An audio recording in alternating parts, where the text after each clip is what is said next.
దైవ సేవకులకి మిగతా సమయాన్ని అప్పగిస్తున్నాను.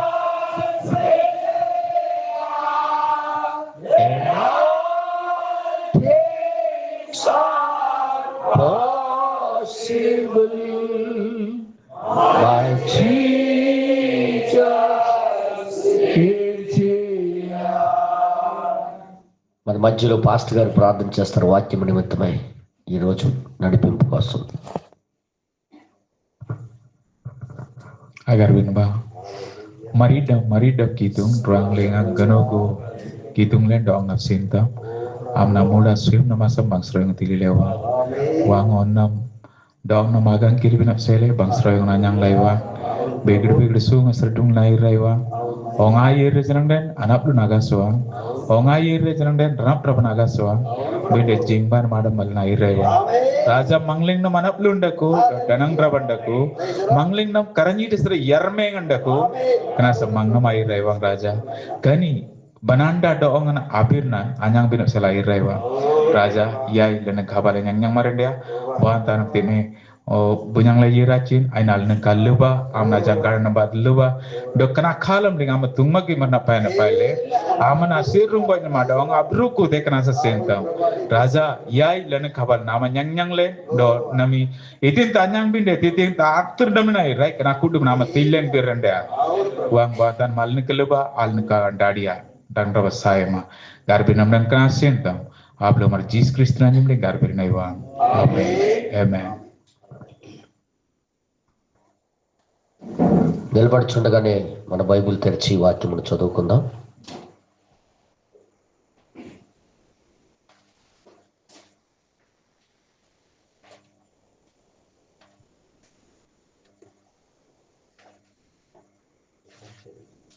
నాలుగో అధ్యాయము ఆదికాండము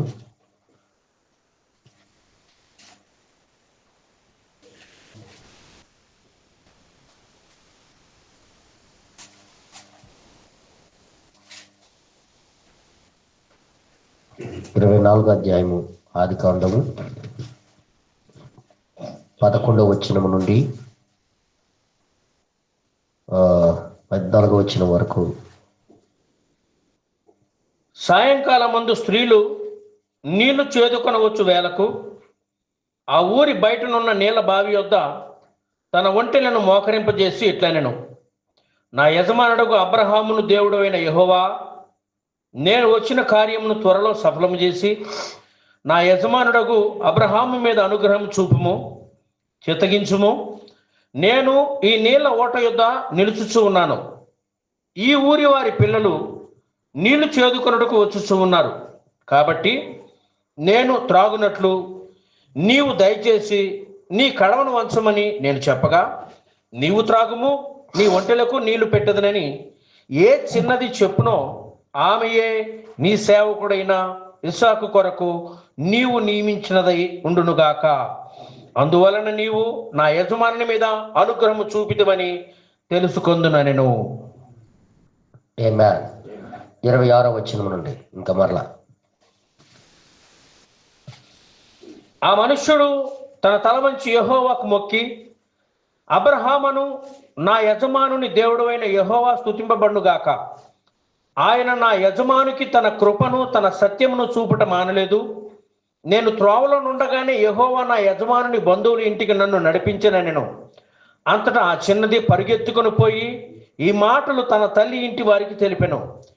రెబెకాకు లాబానును ఒక సహోదరుడు ఉండెను. అప్పుడు లాబాను ఆ బావి దగ్గర వెలుపటనున్న ఆ మనుషుని యొద్దకు పరుగెత్తుకుని పోయెను. అతడు ఆ ముక్కు కమ్మిని తన సహోదరుడి చేతుననున్న ఆ కడియములను చూచి, ఆ మనుష్యుడు ఇలాగు నాతో మాట్లాడానని తన సహోదరి అయిన రెబెకా చెప్పిన మాటలు విని ఆ మనుష్యుని యొద్దకు వచ్చెను. అతడు ఆ బావి యొద్ద ఒంటెల దగ్గర నిలిచి ఉండగా లాబాను, యెహోవా వలన ఆశీర్వదింపబడినవాడా, లోపలికి రమ్ము, నీవు బయట నిలువనేలా, ఇల్లును ఒంటెలకు స్థలమును నేను సిద్ధము చేయించుతనెను. ఆ మనుష్యుడు ఇంటికి వచ్చినప్పుడు లాబాను ఒంటెల గంతలు విప్పి ఒంటెలకు గడ్డియు మేతయు కాళ్ళు కడుక్కున్నటకు అతనితో కూడా ఉన్న వారికి నీళ్లు ఇచ్చి. ఆమేన్. ప్రార్థన చేసుకుందాం. పరిశుద్ధ కలిగిన తండ్రి, జీవాధిపతి, నీకు స్తోత్రము నాయన. ఈ దినము ఈ లేఖనాలు బట్టి మీకు ఎంతో కృతజ్ఞతాస్తుతులు చెల్లిస్తున్నాం. మా దేవా, మీరే సహాయం చేయండి. నీ కృప చేత మమ్మల్ని నడిపించండి. నీ ప్రేమ చేత మాకు మీరు నడిపించండి. ఈ వాక్యము మాకు విరిచి మీరే వడ్డించండి. ప్రభా, మేము నీ దగ్గర నేర్చుకోవడానికి వచ్చాము. ప్రభా, చిన్న పిల్లడు లెక్కరేసుకున్న పిల్లడు తన తండ్రి దగ్గర పరిగెట్టి వచ్చినట్టుగా మేము ఇక్కడ నేర్చుకునే ఉన్నాము నాయన. మాకు నేర్పించండి, పోషించండి. నీ జీవపు రొట్టెతో మాకు మీరు పోషించండి, సహాయం చేయమని చిన్న ప్రార్థన యేసుక్రీస్తు నామములో అడిగి వేడుకొనిచున్నాము. ఆమేన్. దయచేసి అందరూ కూర్చోండి.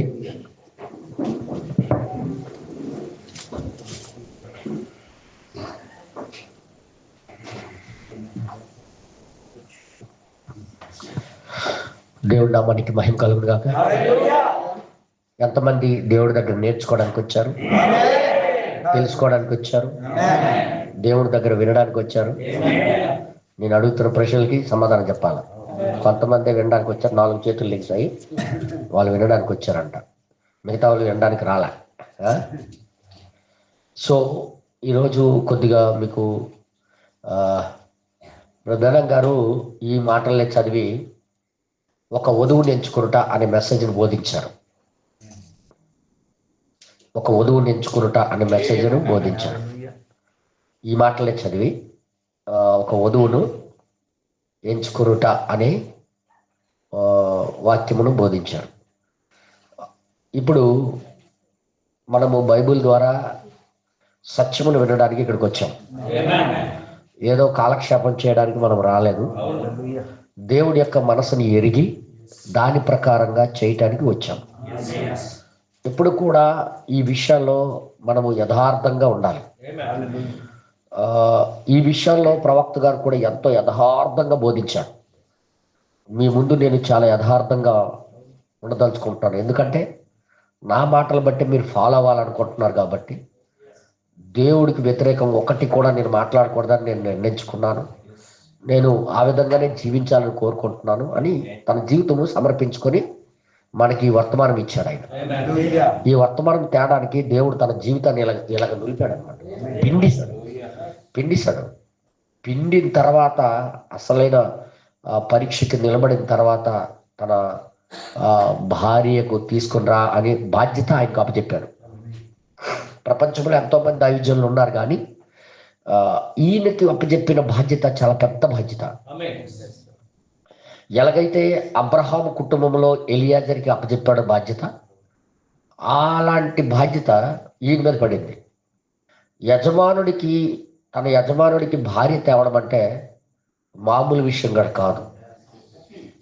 ఇప్పుడు బ్రహ్నం గారి దగ్గరికి గ్రీన్స్మిల్ ఇండియానాలో దూత వచ్చి అలాగే చెప్పాడు. కరెక్ట్గా మీరు బైబిల్లో సూచనలు చూసినట్లయితే నయోమి, రూతు కలిసే ఒకేసారి రావాలి. బైబిల్ రూల్ ఎలాగా బైబిల్లో మీరు చదువుతారు. మరలా వారి యొక్క స్వదేశానికి నయోమి తిరిగినప్పుడు ఆమె కూడా, రూతు కూడా ఉంది. ఇద్దరు సమానంగా రావాలా దేశాల్లోకి. భర్త పొందుకోవడానికి రావాలా, ఆమె ఏమో తన భూమిని పొందుకోవడానికి రావాలి. 1946లో హిట్లర్ చనిపోయిన తర్వాత యూదులందరూ కూడా వారి స్వదేశానికి వాళ్ళు బయలుదేరుతున్నారు. 1946లో గ్రీన్స్విల్ ఇండియానాలోకి దూత వచ్చాడు. అవతల ఇస్రాయేల్కి వాళ్ళ దేశానికి వాళ్ళు బయలుదేరుతున్నారు. ఇప్పుడు గ్రీన్స్విల్ ఇండియానాలోకి దూత వచ్చి నీవు ఇప్పుడు దేవుడికి భార్య అయిన సంఘానికి పిలుచుకొని రావాలనుకొని ఈయన కాప చెప్పాడు. చూసారా బైబుల్ ఎలాగా కలిసి వచ్చిందో. ఈ రూతు కూడా బయలుదేరాలి కదా, ఈమె బయటికి రావాలా మోయాబు నుండి. అర్థమైంది మీ అందరికి? మోయాబు ఈమె వదలాలా, ఆమె కూడా వారి స్వదేశానికి వెళ్ళాలా. నయోమి అండ్ రూతు ఇద్దరు కలిసి బయటికి రావాలా. ఇప్పుడు అవతల వాళ్ళు విమానాలు ఎక్కుతున్నారు. ఇక్కడ గ్రీన్స్విల్ ఇండియాలోకి వచ్చి బెనం గారి దగ్గరికి, గృహం దగ్గరికి వచ్చి నువ్వు నీ మీద దేవుడు ఒక బాధ్యత పెడుతున్నాడు, నువ్వు వెళ్ళి ప్రపంచం మొత్తం కూడా సువార్త చేసి దేవుడికి భార్యను తీసుకుని రావాలన్నాడు. ఇది మామూలు విషయమా? బైబుల్ యొక్క చరిత్ర ఇప్పుడు మారదు. ముందు జరిగిందే ఇప్పుడు జరుగుతుంది. ఇప్పుడు ఈయన భార్య తీసుకురావడానికి వెళ్తుంటే అవతలేమో ఇశ్రాయేలు అంటే నయోమి కూడా తన దేశానికి రావాలి కదా. ఇప్పుడు వారి దేశానికి సిగ్నల్ ఇచ్చారు, ఇప్పుడు మీ దేశానికి మీరు రావచ్చు అనుకొని బ్రిటిష్ వాళ్ళు ఆ దేశమంతా ముస్లింలు ఉంటే వాళ్ళతో ఖాళీ చేయించి వీళ్ళకి పిలుపునిచ్చారు. అదేటో వాళ్ళు యుద్ధం చేసి వీళ్ళకి రమ్మడం ఏంటి? దేవుడు ప్రణాళిక అలాగుంటుంది. బైబిల్లో రాయబడి మీరు ప్రపంచం మొత్తం చెదిరిపోతారు, చెదిరిపోయినా ఆయా దేశాల నుండి మీకు తీసుకొని మరలా వస్తానని దేవుడి యొక్క వాగ్దానం. వారు విమానాల మీద ఎక్కుతుంటే పక్షిరాజు రెక్కల మీద వస్తున్నారు అనుకొని ఏషియా చూశాడు, ఇర్మియా చూశాడు, వీళ్ళందరూ కూడా హెజ్కేల్ కూడా చూశాడు దాన్ని. అయితే ఆ విధంగా వాళ్ళు వస్తుంటే ఇప్పుడు వధువుకు కూడా దేవుడు తన యొక్క క్రీస్తు యొక్క భార్యను కూడా సిద్ధపరచడానికి ఒక ప్రవక్తను పంపించాడు. ఆ ప్రవక్త ఎలాంటి అంటే 7వ తరగతి చదివినోడు, థియాలజీ చేసినోడు కాదు వచ్చిన బాధ. థియాలజీ అయితే థియాలజీ జ్ఞానంతో మాట్లాడతాడు. 7వ తరగతి చదివినోడికి ఏమొస్తుంది? 7వ తరగతి కూడా పూర్తి చేయలేదు ఆయన. అర్థమైందా? అలాంటి వాడిని ఎంచుకొని దేవుడు ఈయన చేత పంపిస్తున్నాడు అనమాట. ఈడైతేనే తెలివితేటలు కూడా చూపించడు, వీడికి తెలియదు, మొత్తం నా మీద ఆధారపడతాడని దేవుడు ప్రణాళిక. అర్థమైందా? మోసే కూడా విద్యలన్నీ నేర్చుకోండి కానీ అవన్నీ రాలిపిశాడు. కాళ్ళు ఇలా పట్టుకుని ఆయన దగ్గర ఉండి వాడిని ఇలాగ దులిపిన తర్వాత ఇప్పుడు వెళ్ళి అన్నాడు. అప్పుడేమాడు తెలుసా, నేను నచ్చోండి మాటలే రావు అన్నాడు. అప్పుడు అర్థమైంది మీ అందరికీ? దేవుడు మనిషి యొక్క టాలెంట్లు వాడుకోడు, మనిషి యొక్క గొప్పతనాలు దేవుడు వాడుకోడు, మనిషి యొక్క మహిమలను గట్టి వాడరు. నువ్వు ఖాళీ అయిపోతానే దేవుడు నిన్ను వాడుతాడు. అది దేవుడి యొక్క గొప్పతనం. ఏమీ లేదని నువ్వు ఎప్పుడైతే అంటావో ఇప్పుడు వెళ్ళు అని అంటాడు. హల్లెలూయా! అర్థమైంది మీ అందరికీ? అందుకే దేవుడు ప్రణాళిక ఆ విధంగా ఉంది. సరే, నేను అదంతా చెప్తే చాలా లేట్ అయిపోద్ది కనుక అసలు చాప్టర్ అధ్యాయంలోకి వచ్చేద్దాం. ఇప్పుడు ఏ విధంగా అయితే ఎలియాజర్కి దేవుడు అబ్రహాం పంపించాడో ఆ విధముగా ఈయనకి పంపించి కొన్ని సంఘటనలు జరిగించాడు ప్రపంచంలో. ప్రపంచం నువ్వు అంత బేగా ఆకర్షించబడ్డానికి నీ దగ్గర ఏదో ఉంటే కదా ఆకర్షించబడ్డానికి. ఇప్పుడు ఈ పదాలు పారాగ్రాఫ్ల మధ్యలో రాయబడకపోయింది మాట్లాడుతాం. ఇప్పుడు ఏదైతే రాయబడలేదో దానిని మనం మాట్లాడబోతున్నాం. ఇక్కడ రాయబడలేదు, దాయబడ్డాయి. అంటే వాక్యం వెనకాల దాయబడింది, అది దాయబడింది. దాన్ని మనము చదువుదాం, దాన్ని బయలుపరిచాడు ఎలియాజరు ఆమెను ఎలా పోల్చేశాడు? ఎలా తెలిసిపోయింది? ముఖాలు చూస్తారటయ్యా, చెప్పండి రా, ఇక్కడ చదివిందే నేను అడుగుతున్నాను. ప్రార్థన చేస్తా, అరే యార్ అందరూ ప్రార్థన చేస్తారు కదా బ్రదర్. ఇది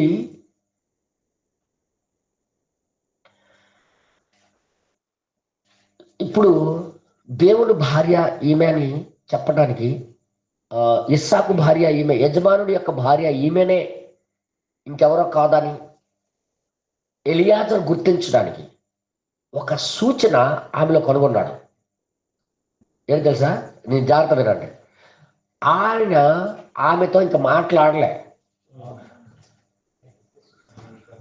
ఆమె చెప్పకపోయిన దాన్ని చేసింది ఆమె. మీకు అర్థం కాలేదని నాకు అర్థమవుతుంది, ఇంకా చెప్తాను మీ అంత. ఇప్పుడు చూడండి, ఆయన ఇంకా చెప్పలే, తన మనసులో ఆయన ప్రార్థన చేసుకుంటున్నాడు. ఏమని ప్రార్థన చేస్తున్నాడు చదివాం మనం. ఓ దేవా, నేను వచ్చిన పని సఫలం చేశావు,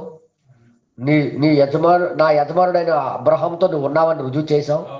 మొత్తానికి ఈ ఊరు నువ్వు దగ్గరికి నేను వచ్చాను. ఇప్పుడు ఆ ఊర్లో ఎవరిని ఎంచుకోవాలి నాకు అర్థమంటే 3 మంది కన్నికలు వస్తున్నారు అక్కడికి. ఇందులో ఎవరు నా యజమానుడి భార్య అయితే ఒకటి చూశాడు ఆయన. ఏమని ప్రార్థన చేశాడు?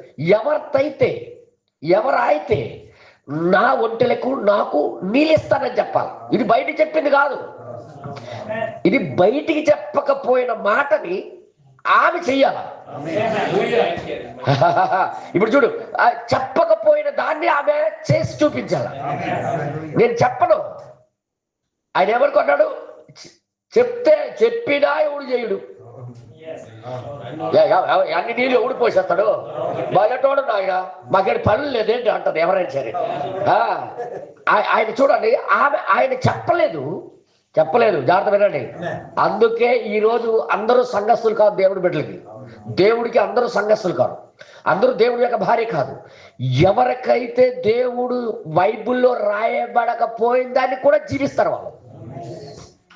ఇంకా అర్థం అవ్వలేదు మీకు? ఇంకోసారి నేను చెప్తున్నా. ఇంకా చూడు, మీకు రాయనక్కర్లే, రాయబడిన దాని వెనకాల దాయబడింది కూడా నెరవేరుస్తారు మీరు. దేవుడు యొక్క భార్య అయితే దేవుడు భార్య ఆ విధంగా చేస్తుంది. ఆయన ఎప్పుడు గుర్తించేశాడు చెప్పనా? ఈమెతో నేను చెప్పలే, ఇంకా నేను ప్రార్థన చేస్తున్నాను ఆమెను కూడా అనక ముడిపే. అక్కడ ఏం రాయబడింది చూడండి ఒకసారి మీరు చూడండి. అక్కడ ఏం రాయబడింది? ఆ ప్రార్థన చేస్తూ ఉండగా చూడండి ఒకసారి. అతడు మాట్లాడు చాలింపక ముందే 15వ వచనం అక్కడ రాయబడింది. మాట్లాడుట చాలింపక ముందే. ఏం మాట్లాడాడు? ముందు ప్రార్థన ఉంది చూడండి. అక్కడ మాట్లాడక అంటే ఇక ఆయన చెప్పుకుంటాడు దేవుడి దగ్గర, మాట్లాడుతూనే ఉన్నాడు ఆయన. కాబట్టి నేను త్రాగునట్లు నీవు దయచేసి నీ కడవను వంచమని నేను చెప్పగా నీవు త్రాగుము, నీ ఒంటెలకును నీళ్లు పెట్టదనని. ఏ చిన్నది చెప్పునో ఏ చిన్నది చెప్తాదో ఆమె నీ సేవకుడైన ఇస్సాకు కొరకు నీవు నియమించినదై ఉండును గాక. సూత్రం ఏంటి? నేను నీళ్ళు అడుగుతా, అమ్మా నాకు కొద్దిగా నీళ్ళు ఇవ్వ, చాలా దూరం ప్రయాణం చేసి వచ్చాను అంటాను. నువ్వు తాగు, నీ ఒంటెలు తాగు అని అనాలట. ఏమన్నాడు ఈయన? ఆ డైలాగ్ ఏంటి? మనిషికి ఇవ్వడము సహజం, సహజానికి ఇంకా అతీతంగా చెప్పాలి. ఆమె ఒంటిలో ఒక్కొక్కటి తెలుసు కదా ఎన్ని లీటర్లు తాగుతాయో, ఎంత నీళ్ళు తాగుతాయో తెలుసు కదా. రమారమి 180 లీటర్లు ఒక్కొక్కటి తాగుతుంది. ఒక బింది 10 లీటర్లు పడుతుంది.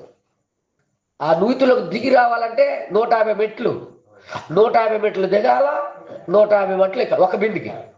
అంటే 300 మెట్లు దిగాల ఎక్కాలి ఒక బిందికి. అలాంటిది 180 లీటర్లు తాగుతుంది ఒక ఒంటె. అంటే మరి 10 ఎన్ని బిందులు పోయాలి? 18 బిందులు ఒక ఒంటికి. ఆయన తీసుకెళ్ళింది 10 ఒంట్లు. ఆయన తీసుకెళ్ళింది 10 ఒంట్లు. 10 ఒంట్లు అంటే ఒక ఒంటికి వెళ్ళడానికి 18 × 10 180 సార్లు దిగడానికి ఎంత దమ్ము ఉండాలా? ఒకసారి మీరు ఆలోచించండి. ఇది సహజమైన పని కాదు, సహజానికి అతీతమైన పని. ఏ ఆడపిల్ల అని సరే అంతగా పని చేస్తుందా? ఇప్పుడు ఏం కోరుకున్నాడు ఈయన? ప్రభువా నేను అంటాను, నాకు నీలి అంటాను, ఆమె మిగతాది చెప్పకపోయింది చెయ్యాలా?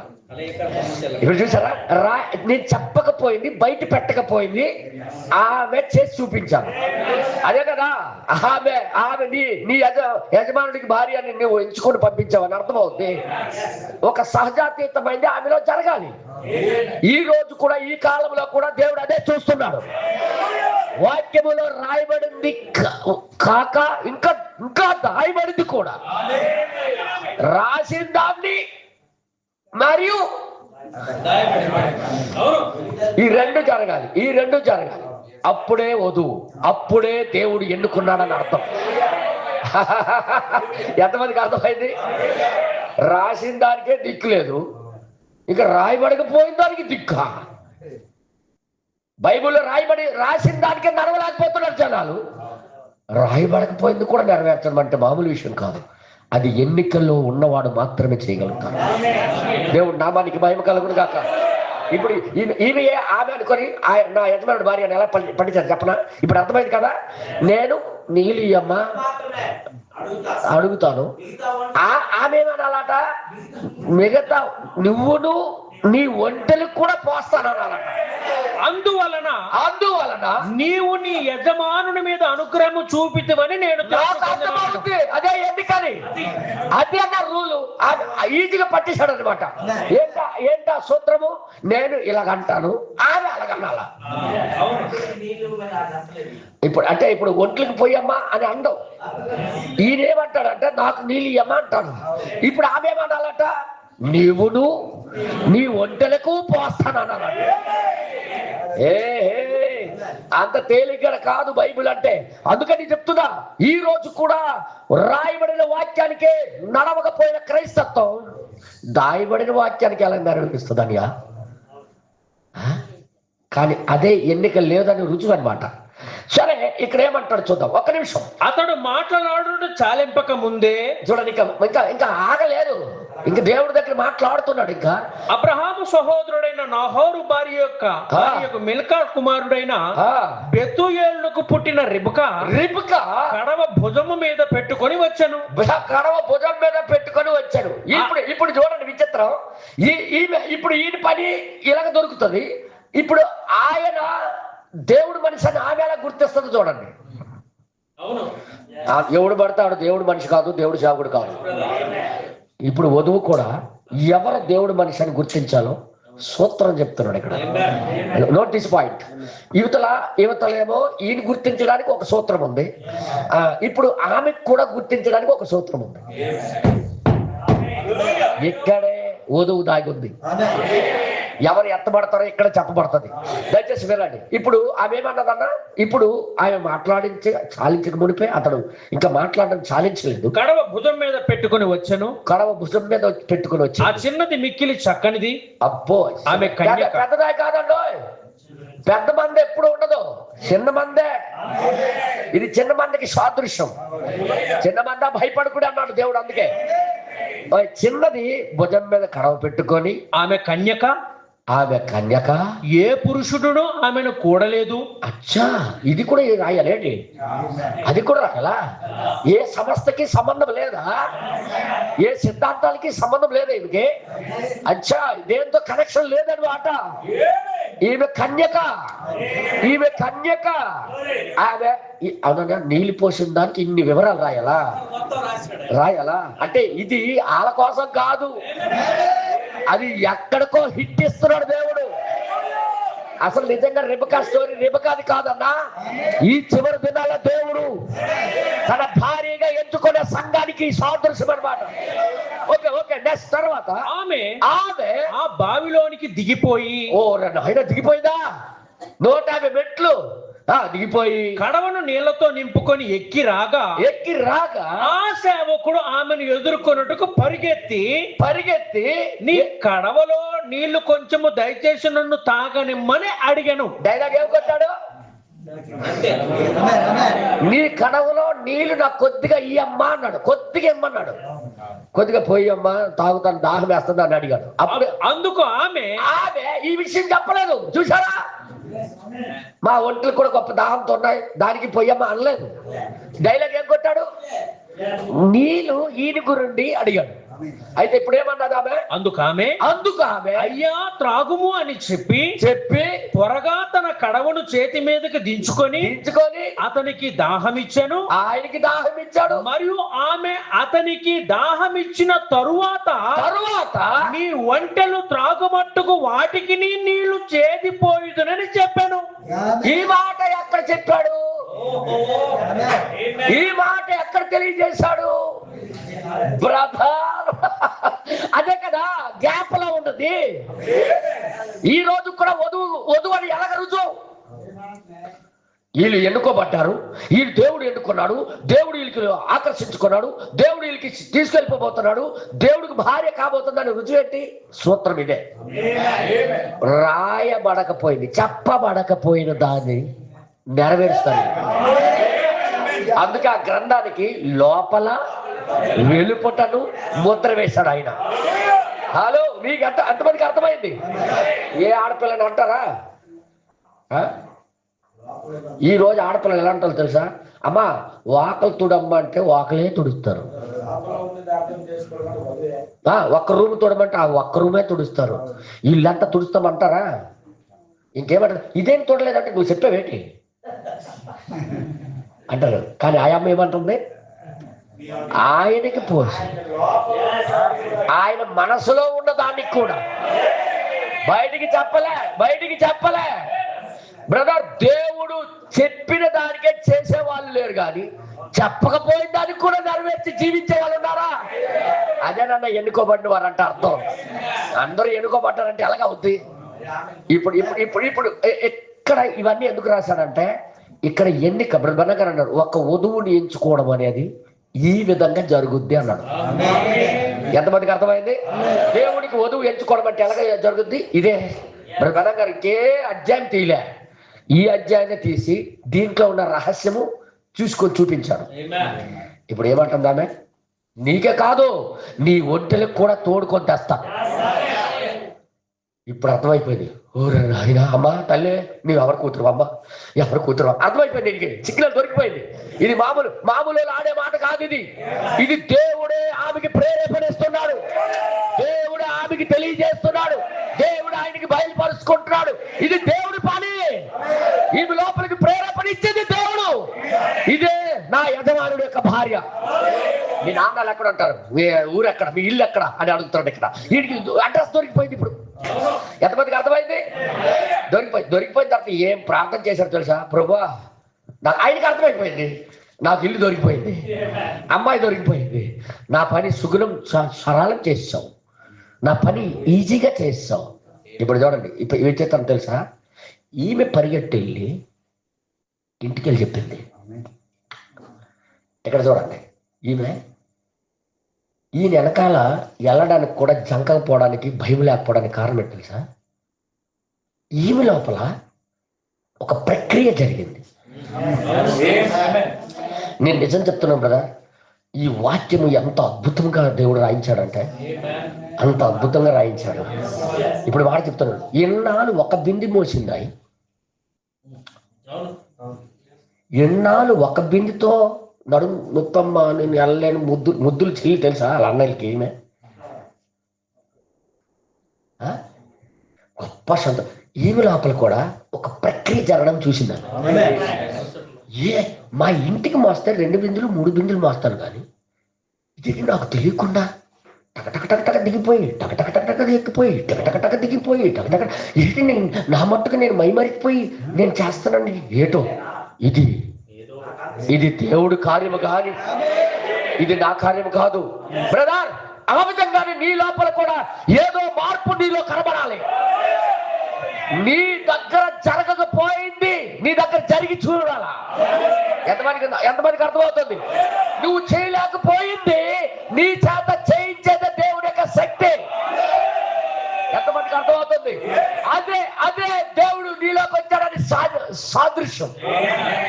ఒకదానికి నువ్వు ఒక అలవాటుకి పిచ్చి అయిపోయి తిరుగుతున్నావు అనుకో, నీవు ఎన్నో ప్రయత్నాలు చేసి ఓడిపోయావు దాని ముందు, అయినా దానికి నువ్వు జయించలేకపోయావు. అలాంటిది ఏదో నీ లోపలికి వచ్చి సింపుల్గా దానికి వదిలేసినట్టుగా చేసిందంటే అది దేవుడి యొక్క శక్తి, అది నీ శక్తి కాదు. పౌలు గారు ట్రై చేసి ప్రయత్నం చేశాడు, ఆయన విడుదల పొందలేకపోయాడు. కానీ దేవునికి స్తోత్రం, యేసయ్య వచ్చిన తర్వాత నేను విడుదల పొందానని, అది ఆయనది కాదు, దేవుని యొక్క శక్తి ఆయనకి విడుదల చేసిందని. చూడగలిగాడు. ఈమెకి రుజువు అయింది. అందరు చెప్పండి, ఆయనకి రుజువు అయింది. దేవుడి నామానికి మహిమ కలుగును గాక. ఎంతమందికి అర్థమవుతుంది? ఈమె కూడా చూడగలిగింది. ఇదేంటిది, ఒంట్లకి మోస్తాడు, 10 ఒంట్లకి నీళ్ళు పోస్తానండి అని వీళ్ళతో వచ్చిన సేవకులకు పోస్తాను, వీళ్ళకి పోస్తాను. ఒక బిందు మోయడమే నేను కష్టం, 2 బిందులు తేవడమే కష్టం. ఇన్ని బిందులు ఎలా మోస్తాను? ఇది నాది కాదు. ఈ మనిషి నిజంగా దేవుడు పంపించిన మనిషి బ్రదర్. అలాగ గుర్తించి ఎమ్మడించింది కానీ అందరూ ఎవరో చెప్పిన దాన్ని బట్టి ఫాలో అవ్వలేదు. ఈ రోజు కూడా వధువు అంటే ఎవరో చెప్పి బట్టి, మా బావగారు వస్తున్నారు కాబట్టి వస్తున్నామండి. సంఘము ఏదో చెప్పాడు, అంత్యకాలం వర్తమానం మనం అందుకే వస్తున్నాం, అందుకే వస్తున్నాం. అలాంటి కంటే వధువు కాదు. నేను ఏది మాట్లాడుతున్నా అర్థం చేసుకోండి. ఎవరో చెప్పబట్టి ఆమె ఫాలో అవ్వట్లేదు. ఆమె జీవితంలో జరిగింది ఏదో బ్రదర్. ఈ వర్తమానంలో నువ్వు వెంబడించాలంటే నీ లోపల కూడా ఏదో జరగాలి, ఏదో జరిగి తీరాలి.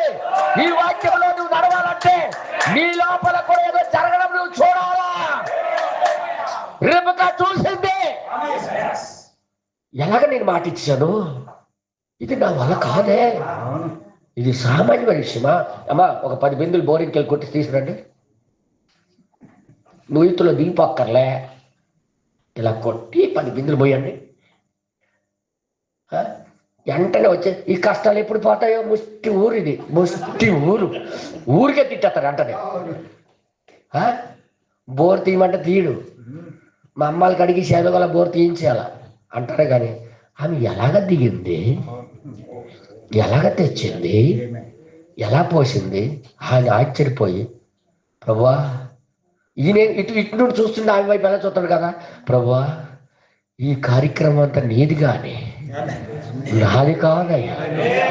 ఎంత సరళం చేసావయ్యా నాతో. వచ్చి నేను ప్రాధైపడి నీ దగ్గర బ్రతిమాలతో చాలు చూపించేసావయ్యా. హలో, ఆమె చెప్పకపోయిన దాన్ని కూడా చేసుకొని చెప్తుందయ్యా, చేసేస్తుందయ్యా.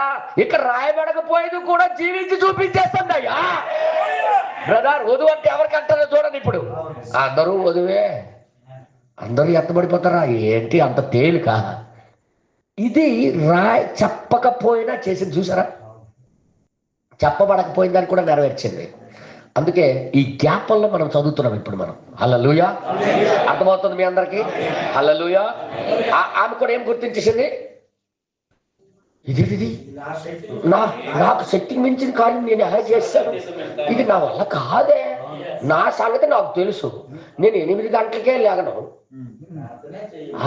నేను ప్రార్థన చేయకుండా ముద్దుగా ఇంట్లో హాయిగా తిరిగిన దాన్ని ఈ రోజు ఉదయాన్ని 6 గంటలు తీసిపోయడం ఏంటి, దిగిపోగానే ఈయన రావడం ఏంటి, ఈయనకి నీళ్లు తాగించడం ఏంటి? హలో, మీకే చెప్తున్నాను. హల్లెలూయా, హల్లెలూయా. ఉదాహరణకి చెప్తున్నాడు, ఓషే బెదరు ఒక్క రోజులో 100 పందులు అమ్మిస్తాడు అనుకో, కమేళ చేసి ఏమనుకుంటాడు ఆయన? ఏది ఆశ్చర్యమో, ఒకటి చాలడమే కష్టమైతే 100 పందులు ఎలా చేసావు అనుకోడా? అందరు చెప్పంటారా? ఉదాహరణ ఆశ్చర్యపోడా? అలాగా ఈ జీవితంలో ఒక విచిత్రమైనది సంఘటన జరిగింది. అర్థమవుతుంది మీ అందరికీ? ఒక సంఘటన జరిగింది ఈమె జీవితంలో. ఈయన జీవితంలో కూడా విచిత్రం జరిగింది. నేను ఒక మాట అంటే 2వ మాట కూడా నెరవేర్చేస్తుంది. ఇది నా మనసులో ఉన్న మాట కూడా నెరవేర్చేస్తుంది. దేవుడు మనసులో కూడా ఈ వాక్యం పట్ల అలాగే ఉంది. ఆయన చెప్పిండు ఒక మాటే, వెనకాల కార్యం ఇంకొకటి ఉంది. అందుకే ఎన్నుకోవడం అనే వర్తమానం బోధించారు. దీన్ని చూసే ఒక వధువుని ఎన్నుకొనుట అనే వర్తమానం బోధించాడు. దీన్ని బట్టే హలో, చాలా మంది వింటారు కానీ దాన్ని ఫాలో చేయరు. వారు వధువు అవరన్న. ఇప్పుడు ఏమి జరిగిందో చూడండి ఒకసారి. ఆ తర్వాత ఈయన ఇప్పుడు ఏమి చెప్తుంది చూడండి. వెళ్ళగానే ఈ కార్యం ఆమె జీవితంలో జరిగింది కదా, ఎంటకంటే ఎక్కడెక్కడ బట్టలు పెట్టిందో అవన్నీ సూట్ కేసు సరిదిద్దుందా అమ్మ. కిందకి చదివినట్లయితే చదవండి కదా ఒకసారి. అప్పుడు నీళ్ళు పోసిన తర్వాత మీ ఇల్లు ఎక్కడ అని అడిగాడు అబ్రహాము. నీవు ఎవరి కుమార్తెవు? నువ్వు ఎవరి కుమార్తె? దయచేసి నాతో చెప్పము. ఎందుకమ్మా ఎంత ఇంట్రెస్ట్ వచ్చింది దీనికి? ఎంత ఇంట్రెస్ట్ వేసి వచ్చింది? ఇల్లు ఎందుకు ఈయన తెలిసిపోయింది ఇల్లు అదే ఇల్లు అనుకోని. తర్వాత ఇంకా ఇక్కడ బొడ్డులు ఆగుతుంట అనమాట. నీ తండ్రి ఏంట? నీ తండ్రి ఏంట? మేము ఈ రాత్రి బస చేయుటకు స్థలం ఉన్నదా అని అడిగాను. అప్పుడు ఆమె నేను నాహోరునకు మిల్కా కనిన కుమారుడకు బెతుయేలునకు కుమార్తెను అనెను. అబ్బా మొత్తం డీటెయిల్ ఉందండి ఈ దగ్గర. ఏంటంటే డీటెయిల్ ఉంది, ఎవరు మనవరాల్లో, ఎవరి కూతురునో, ఎవరి కూతురులో. ఈ రోజు కూడా వధువుకి కూడా నువ్వు ఏ లైన్ లో ఉన్నావు, ఎవరెవరి కుమార్తెవు, ఎవరెవరి తాలూకా అని ప్రత్యక్షత నీకు ఖచ్చితంగా ఉంటది. నేను అనుకుంటున్నాను అబ్రాహాం కుమార్తెనని అలగ్గడ కాదు, ఖచ్చితంగా నేను ఫలానా దాని కుమార్తెను. వాక్యములో తన స్థానం ఆమెకి తెలుసు. ఈ రోజు వధువుకు కూడా తన స్థానాన్ని ఆమెకు తెలుస్తుంది. నెక్స్ట్ తర్వాత మరియు ఆమె మా యొద్ద చాలా గడ్డియో ఏమంటుందా? మేతయో. మా దగ్గర చాలా గడ్డియో మేత రాత్రి బస చేయుటకు స్థలమును ఉన్నదనగా. ఇవన్నీ ఆయన చెప్పి అడిగాడా? గడ్డి ఉందా, మా ఒంటి తినడానికి ఉందా, మా దగ్గర బెడ్ ఉందా అని అడిగాడు. అమ్మ కొద్దిగా విశ్రాంతి తీసుకోవడానికి ఏమన్నా ఇల్లు ఎక్కడ ఉందని అడిగాడు. అంతే. ఈ మొత్తం చెప్తుంది. హలో నువ్వు ఎవరి కుమార్తె అన్నాడు. ఈమె మొత్తం తన జీవితంలో కలిగి ఉన్నవన్నీ బయట పెట్టేస్తుంది. ఈమె ఏది దాచుకోవట్లే. ఈ రోజు వధువుకి ఏ దాగుడు మూతలు ఉండవు. పూర్తిగా ఇప్పి క్లియర్ గా ఉంటది. అందుకే చెప్తున్నా, బైబుల్ చదివేటప్పుడు వార్తాపత్రికలా చదివితే ఇది అర్థం కాదయ్యా, అర్థం కాదు. ఇది ప్రత్యక్షతతో కూడింది. ఇది తర్వాత ఇంకేమి రాబడింది? ఆ మనుష్యుడు తన తల వంచి యెహోవాకు మొక్కి. అర్థమైపోయింది ఇంకే. వెంటనే మొక్కి దేవుడి వైపు తల వంచి మొక్కి, అబ్రహామును నా యజమానుని దేవుడవైన యెహోవాగాక, ఆయన నా యజమానునికి తన కృపను తన సత్యమును చూపుట మానలేదు. నేను త్రోవలో ఉండగానే యెహోవా నా యజమానుని బంధువుని ఇంటికి నన్ను నడిపించాను. నేను ఏమి లెక్కలన్నా ఇది ఏదంతా లెక్కలు. అంటే దీన్ని బట్టి చూస్తే ఆమె ఏమేమి అనాలో ఈ దారిలో వస్తుండగా అనుకుని వస్తున్నాడు అనమాట.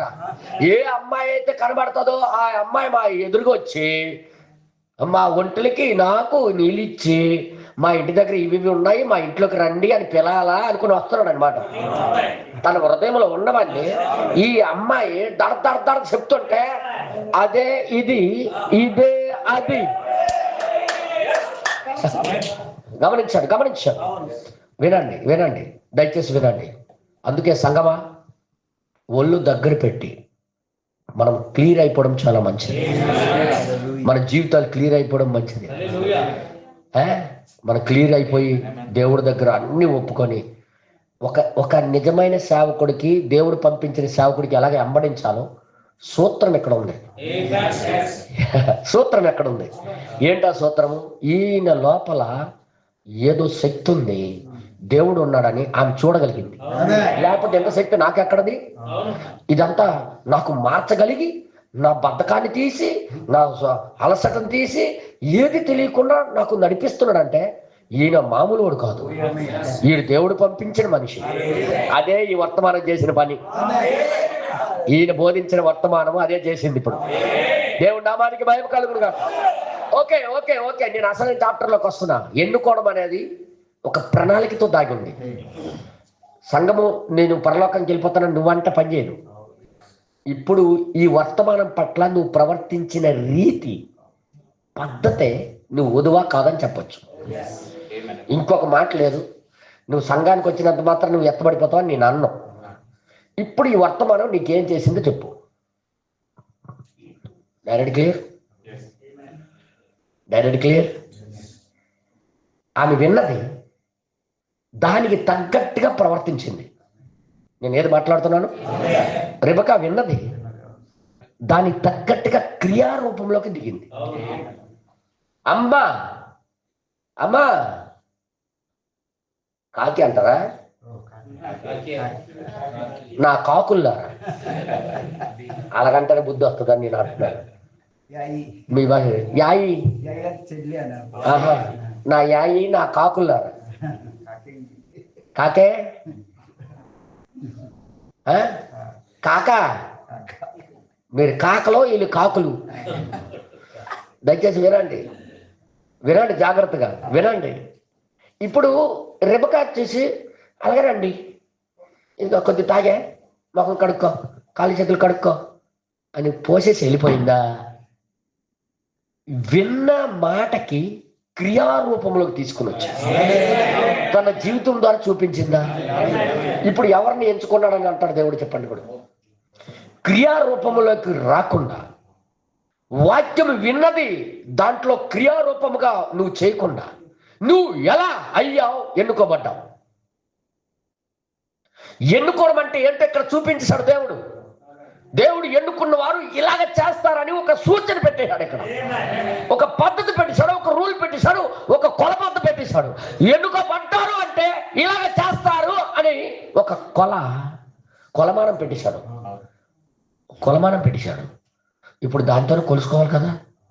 ఇప్పుడు వర్తమానాలు వింటున్నారు చాలా మంది, వాక్యాలు వింటున్నారు చాలా మంది. బ్రదర్ గారి చేత ఆ ఎలియాజరు లాంటి వాడు పంపించి ఆయన బోధ చాలా మంది వింటున్నారు. కానీ నువ్వు ఏం చేస్తున్నావు? క్రియారూపంలోకి దిగుతున్నావా? లేకపోతే నేను చెప్తే గుండె పగిలిపోద్ది. ఇప్పుడు దీని విషయం మరి బెనాం గారు కూడా బోధించారు. చాలా మందికి ఈ బోధ వింటారు, ఈ బోధ చేస్తారు. అదే వధువుని ఎంచుకుంటాను వర్తమానంలో. మీరు నాతో కొట్టి ఏమన్నాడో చూపిస్తాను. మీకు చదివి వినిపిస్తానే కరెక్ట్. ఇప్పుడు ఏం చేయాలా? వాక్యము ఈ ఎలియాజర్ చెప్పిన దానికి రిబకా చేసినట్టుగా మనం చేయాలి. రిబకా ఎలా ప్రవర్తించింది అలాగా మనము ప్రవర్తించాలి. ఆమె విన్నది క్రియాలోకి దిగింది. ఇంకోసారి వినాలని నేను విన్నది క్రియాలోకి విన్నది. అదే దేవుడి చేత ముద్రించబడిన అని అర్థం. ఇది ఇక్కడ పెట్టాడు నా కొలత. 24వ అధ్యాయంలో కొలత పెట్టాడు దేవుడు. దేవుడు కూడా నీకు భారీగా ఎంచుకున్నాడని రుజువు ఇదే. ఆమె విన్నది క్రియారూపంలోకి పెట్టింది.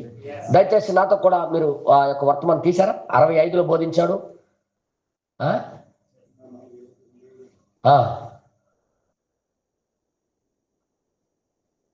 దయచేసి మీరు 31వ పేరా నుండి మనం చదివితే 31వ పేరా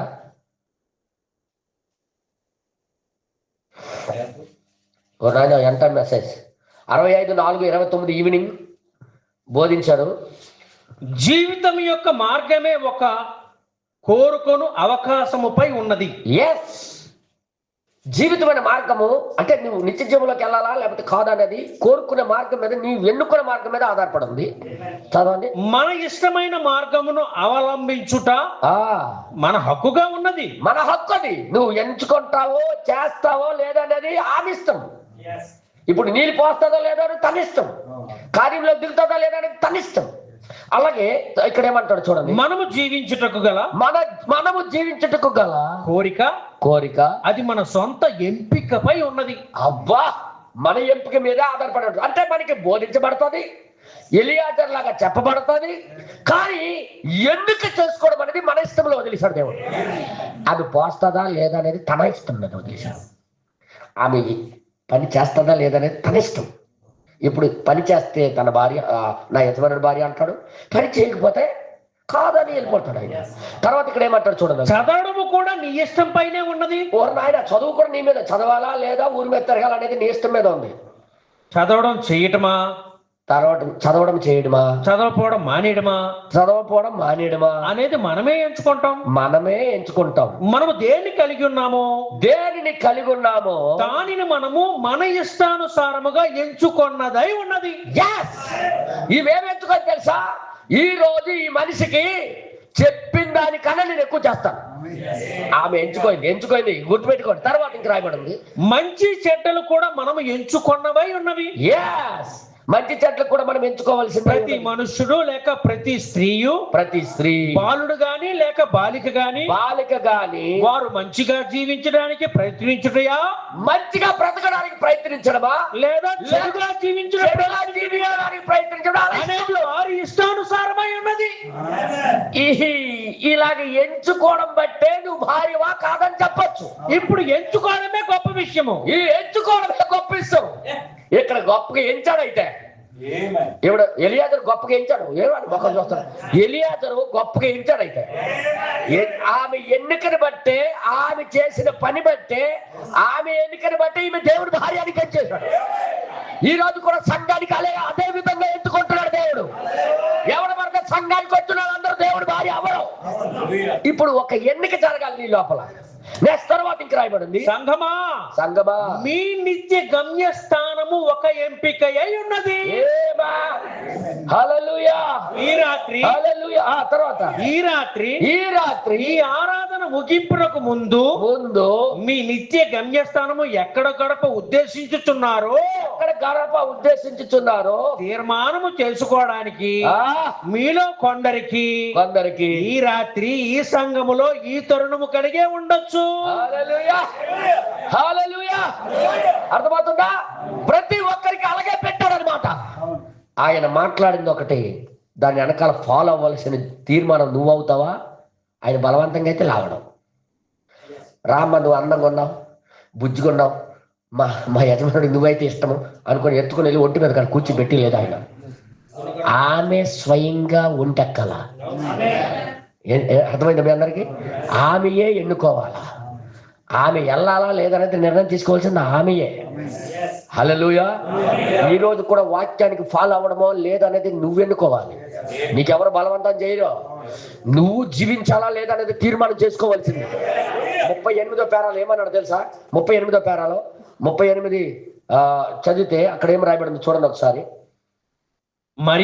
మరియు దేవుని వాక్యమును నీవు ఎంచుకొను సంఘము ఆ నిమిత్తమే అచ్చట కలదు. ఇప్పుడు నీ ఎంపికను నువ్వు చేసుకోవలసి ఉన్నావు. నీ ఎంపిక నువ్వు చేసుకోవలసి ఉన్నది. వ్రాయబడని నియమముగు ఎంచుకొనుట మన మధ్య ఉన్నది. ఈ ఎంచుకున్న దగ్గరే గీత దాటిపోవడం కానీ గీత లోపల ఉండడం కానీ తెలిపోద్ది. వినండి. ఎక్కడ ఎలియాజరు ఎక్కడ ఎంచేశాడన్నా? ఈమె నా ఇస్సాకు భార్య అని ఎక్కడ పట్టించాడు? ఆమె ఎంచుకోయింది. ఈ రోజంతా నీళ్ళు పోసేస్తాను నీళ్ళకి అని ఒక పనిలోకి దిగిపోయింది. ఆమె రంగంలోకి దిగిపోయింది. ఆమె అప్పుడు అర్థమైపోయింది, ఈయన నిజంగా నా యజమానుడు యొక్క భార్య ఈమెనే అని అర్థమైపోయింది ఆయనకి. ఆమె ఎంచుకున్న పద్ధతి చూడండి. అమ్మా, వాక్యము చెప్పినట్టుగా చేయటానికి, వర్తమానములో జీవించడానికి తీర్చుకోవలసిన తీర్మానము ఎవరో కాదు, నువ్వు. వాక్యానుసారంగా జీవించాలా లేదనేది తీసుకోవాల్సిన తీర్మానం ఎవరో మీరు తీసుకోవాలి.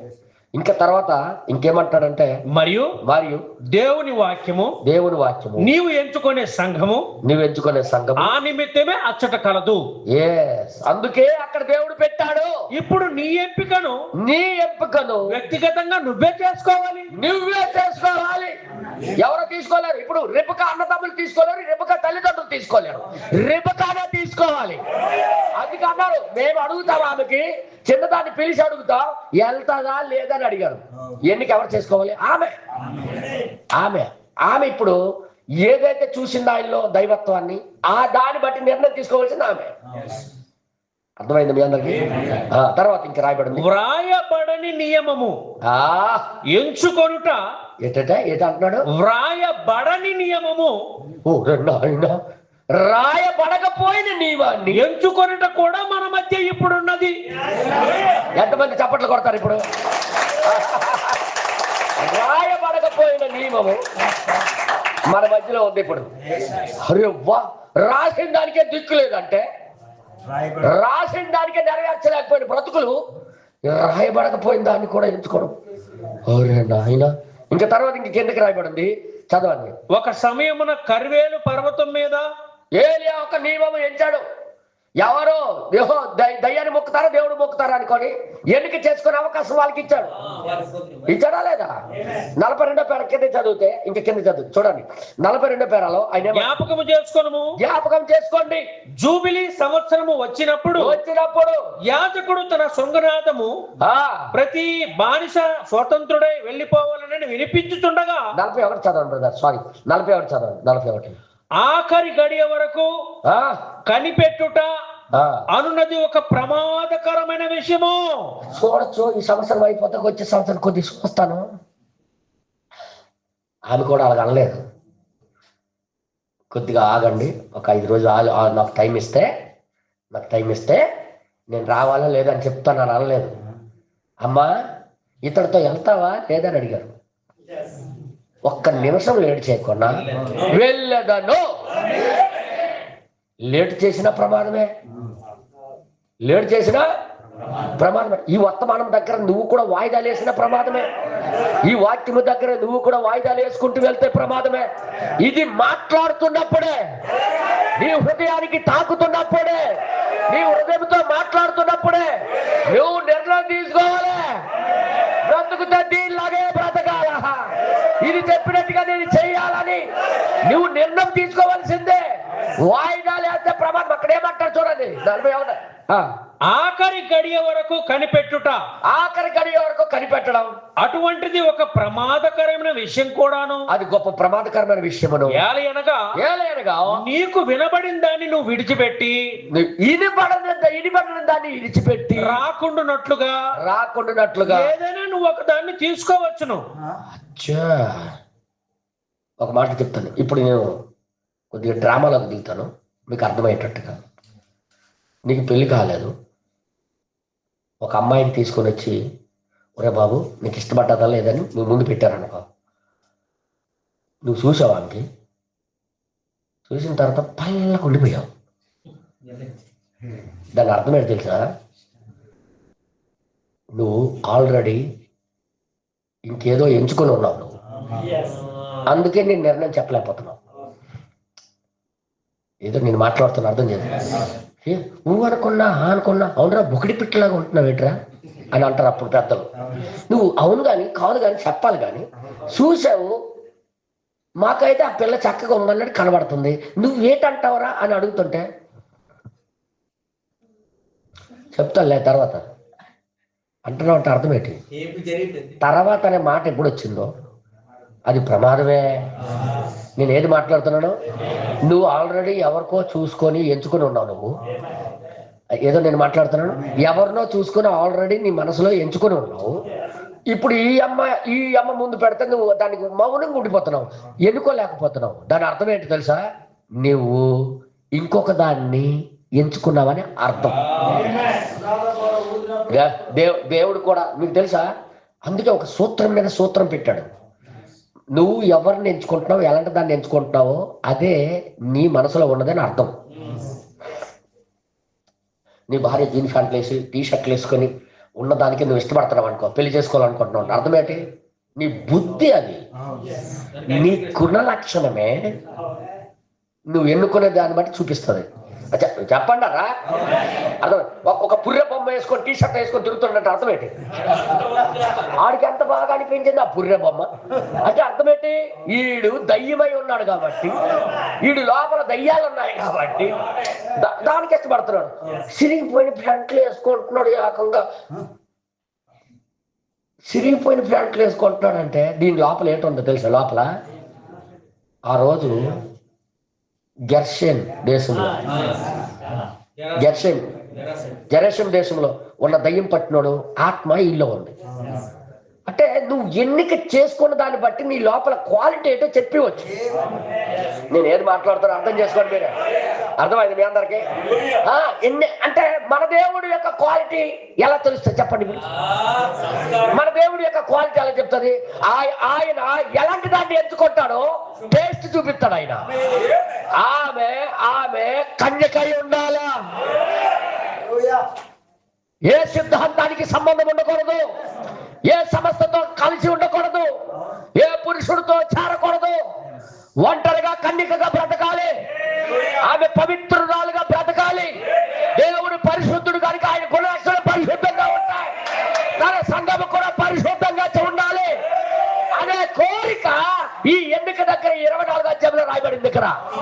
దేవుడు నామానికి మహిమ కలుగును గాక.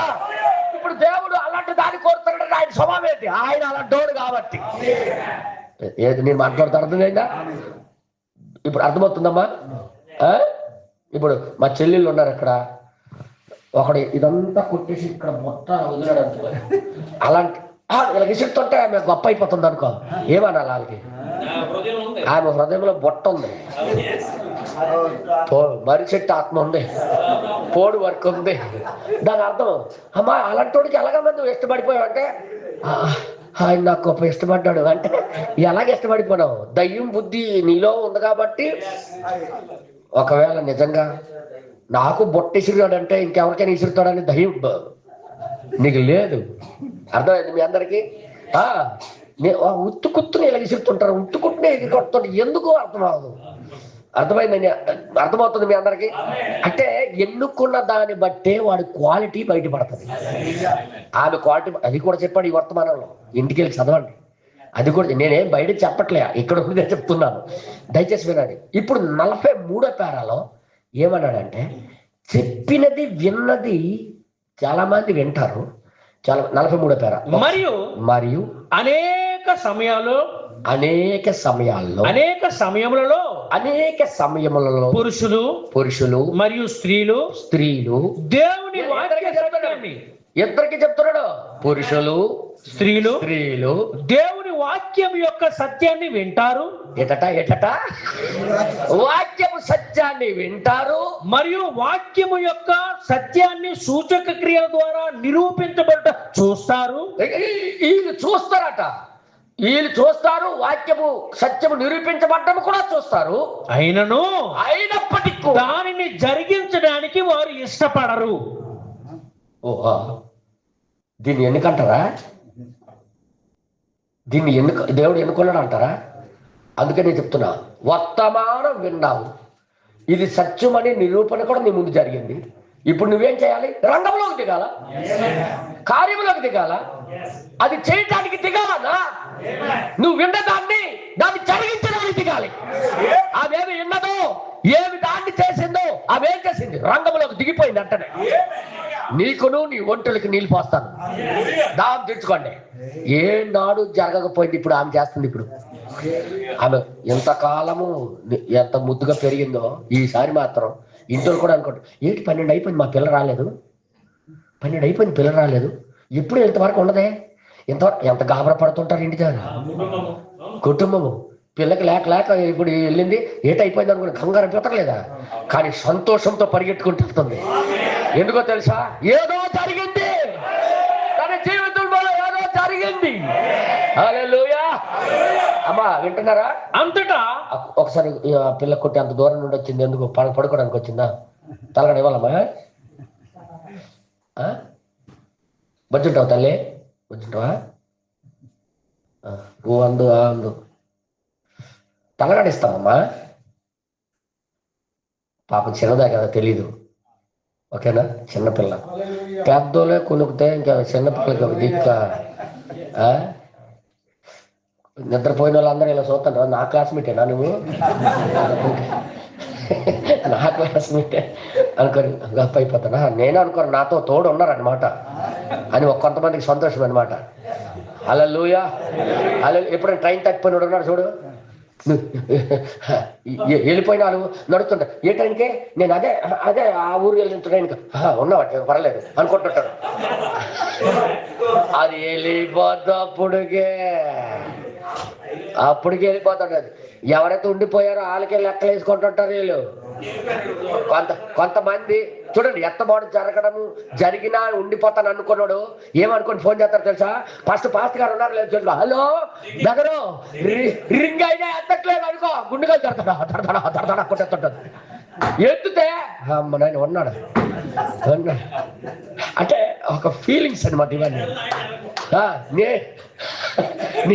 నేనే ఉండిపోయినా అనుకున్నాడు, ఆయన ఉన్నాడు, పర్వాలేదు. ఇలాంటి ఆత్మలు కూడా ఉన్నాయి మన మధ్యలో, నాకు తెలియదు అనుకుంటారు ఏంట. హల్లెలూయా. అంతటా ఆ చిన్నది పరిగెత్తుకుని వెళ్ళిపోయి ఈ మాటలు తన తల్లి ఇంటి వారికి తెలిపాను. ఏ మాటలు చెప్పింది అక్కడ రాయలేదే. అది చెప్పండి, అది చెప్పండి. పరిగెత్తులు ఇంటికి ఏ మాటలు తెలియజేసింది? పరిగెట్టెళ్ళి పట పట పట పట అన్నయ్య అన్న నాన్న రండి రండి రండి. ఎప్పుడైనా 10 బిందులు మోయడం చూసారా? లేదమ్మా. ఏటైందమ్మా? 180 బిందులు మోస్తాడు ఈరోజు.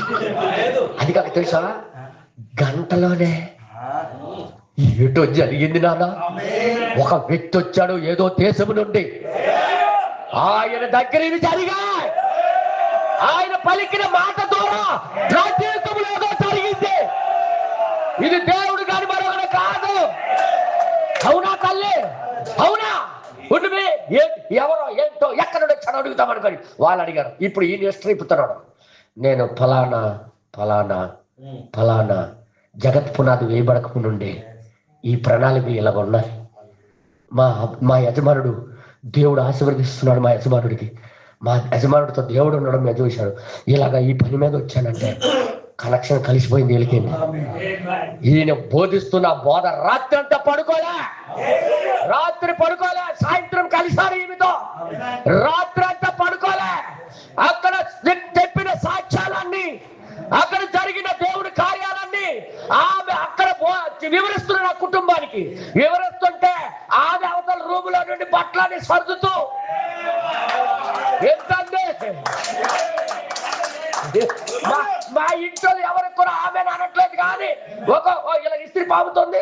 Amen amen. అది దేవుడు. ఆమెన్. దేవుడు. అమ్మ నాయన ఇలాంటి వాళ్ళ దగ్గరతో ఇమ్మీడియట్గా వెళ్ళిపోవాలి, ఇక్కడ ఉండకూడదు నాయన అనుకొని ఆమె బ్యాగలు జిప్పులు అన్నీ పెట్టేసి సూట్ కేసులు రెడీగా పెట్టి ఎంత బేగ అడుగుతారో అంత బేగ నేను చెప్తానని ఆమె సిద్ధపడ్డది. కార్యంలోకి దిగింది. ఆమె విన్నది వదిలేదు. విన్నది తన జీవితం ద్వారా చేయటానికి సిద్ధపడ్డదా. తన జీవితం ద్వారా నెరవేర్చడానికి ఆయన భయం ముందుకు రెడీ అయిపోయింది. ఈ రోజు ఎన్నుకోవడం అంటే అదే. ఎన్నుకోబడ్డామంటే రుజువు అదే. ఈ చెవులో విని చేయడం మానేయడం కాదు. చేసి మానేసిన వాళ్ళు దేవుడి చేత ఎన్నుకోబడకపోయిన వాళ్ళు, విన్ని చేసేవాళ్ళు దేవుడి చేత ఎన్నుకోబడ్డారు. ఎంతమందికి అర్థమైంది? ఎన్నిక అది. అందరూ ఎన్నుకున్నారు అనుకుంటారు తెలుసా, కానీ ఎన్నిక దేన్ని సూచించాడంటే ప్రవక్త ఆమె జీవితంలో విన్నదానికి. ఇప్పుడు ఏమంటాడు 43వ పేరాలో, దానిని జరిగించడానికి వారు ఇష్టపడరు. కొంతమంది వింటారు కానీ దానికి జరిగించడానికి ఇష్టపడరు. దానికి మరొక కారణము కూడా కలదు. దానికి కారణం ఏంటి తెలుసా? ఇంకొకటి ఎన్నుకొని ఉన్నారు వీళ్ళు. అదే చెప్పాడు అక్కడ. ఇంకా చాలు. దానికి కారణం ఏంటి? సత్యమును సత్యములో ఉన్న వాటిని అంగీకరించుట కంటే వారు వేరే కొన్నిటిని ఎంచుకొని ఉన్నారు.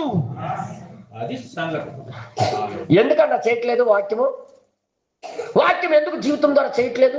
ఎందుకు వాక్యము జీవితం ద్వారా నెరవేర్చట్లేదు అంటే, నువ్వు ఒకటి ఎన్నుకున్నావు వేశారు.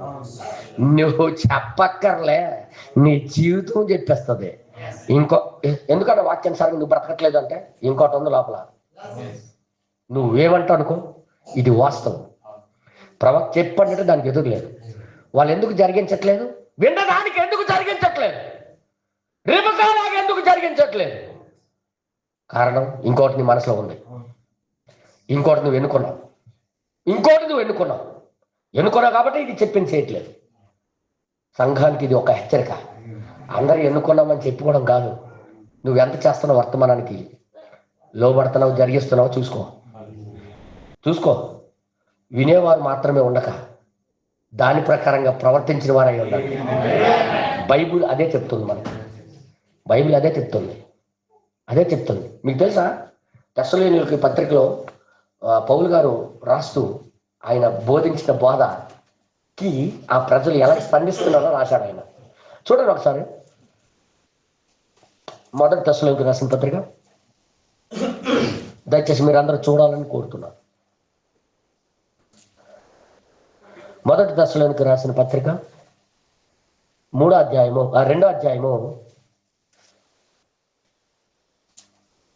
15వ వచనము నుండి 16వ వచనము మనం చదువుదాం. చూడండి, తెస్సలోనికులకు ఆ సంఘానికి రాస్తున్నాడు ఆయన.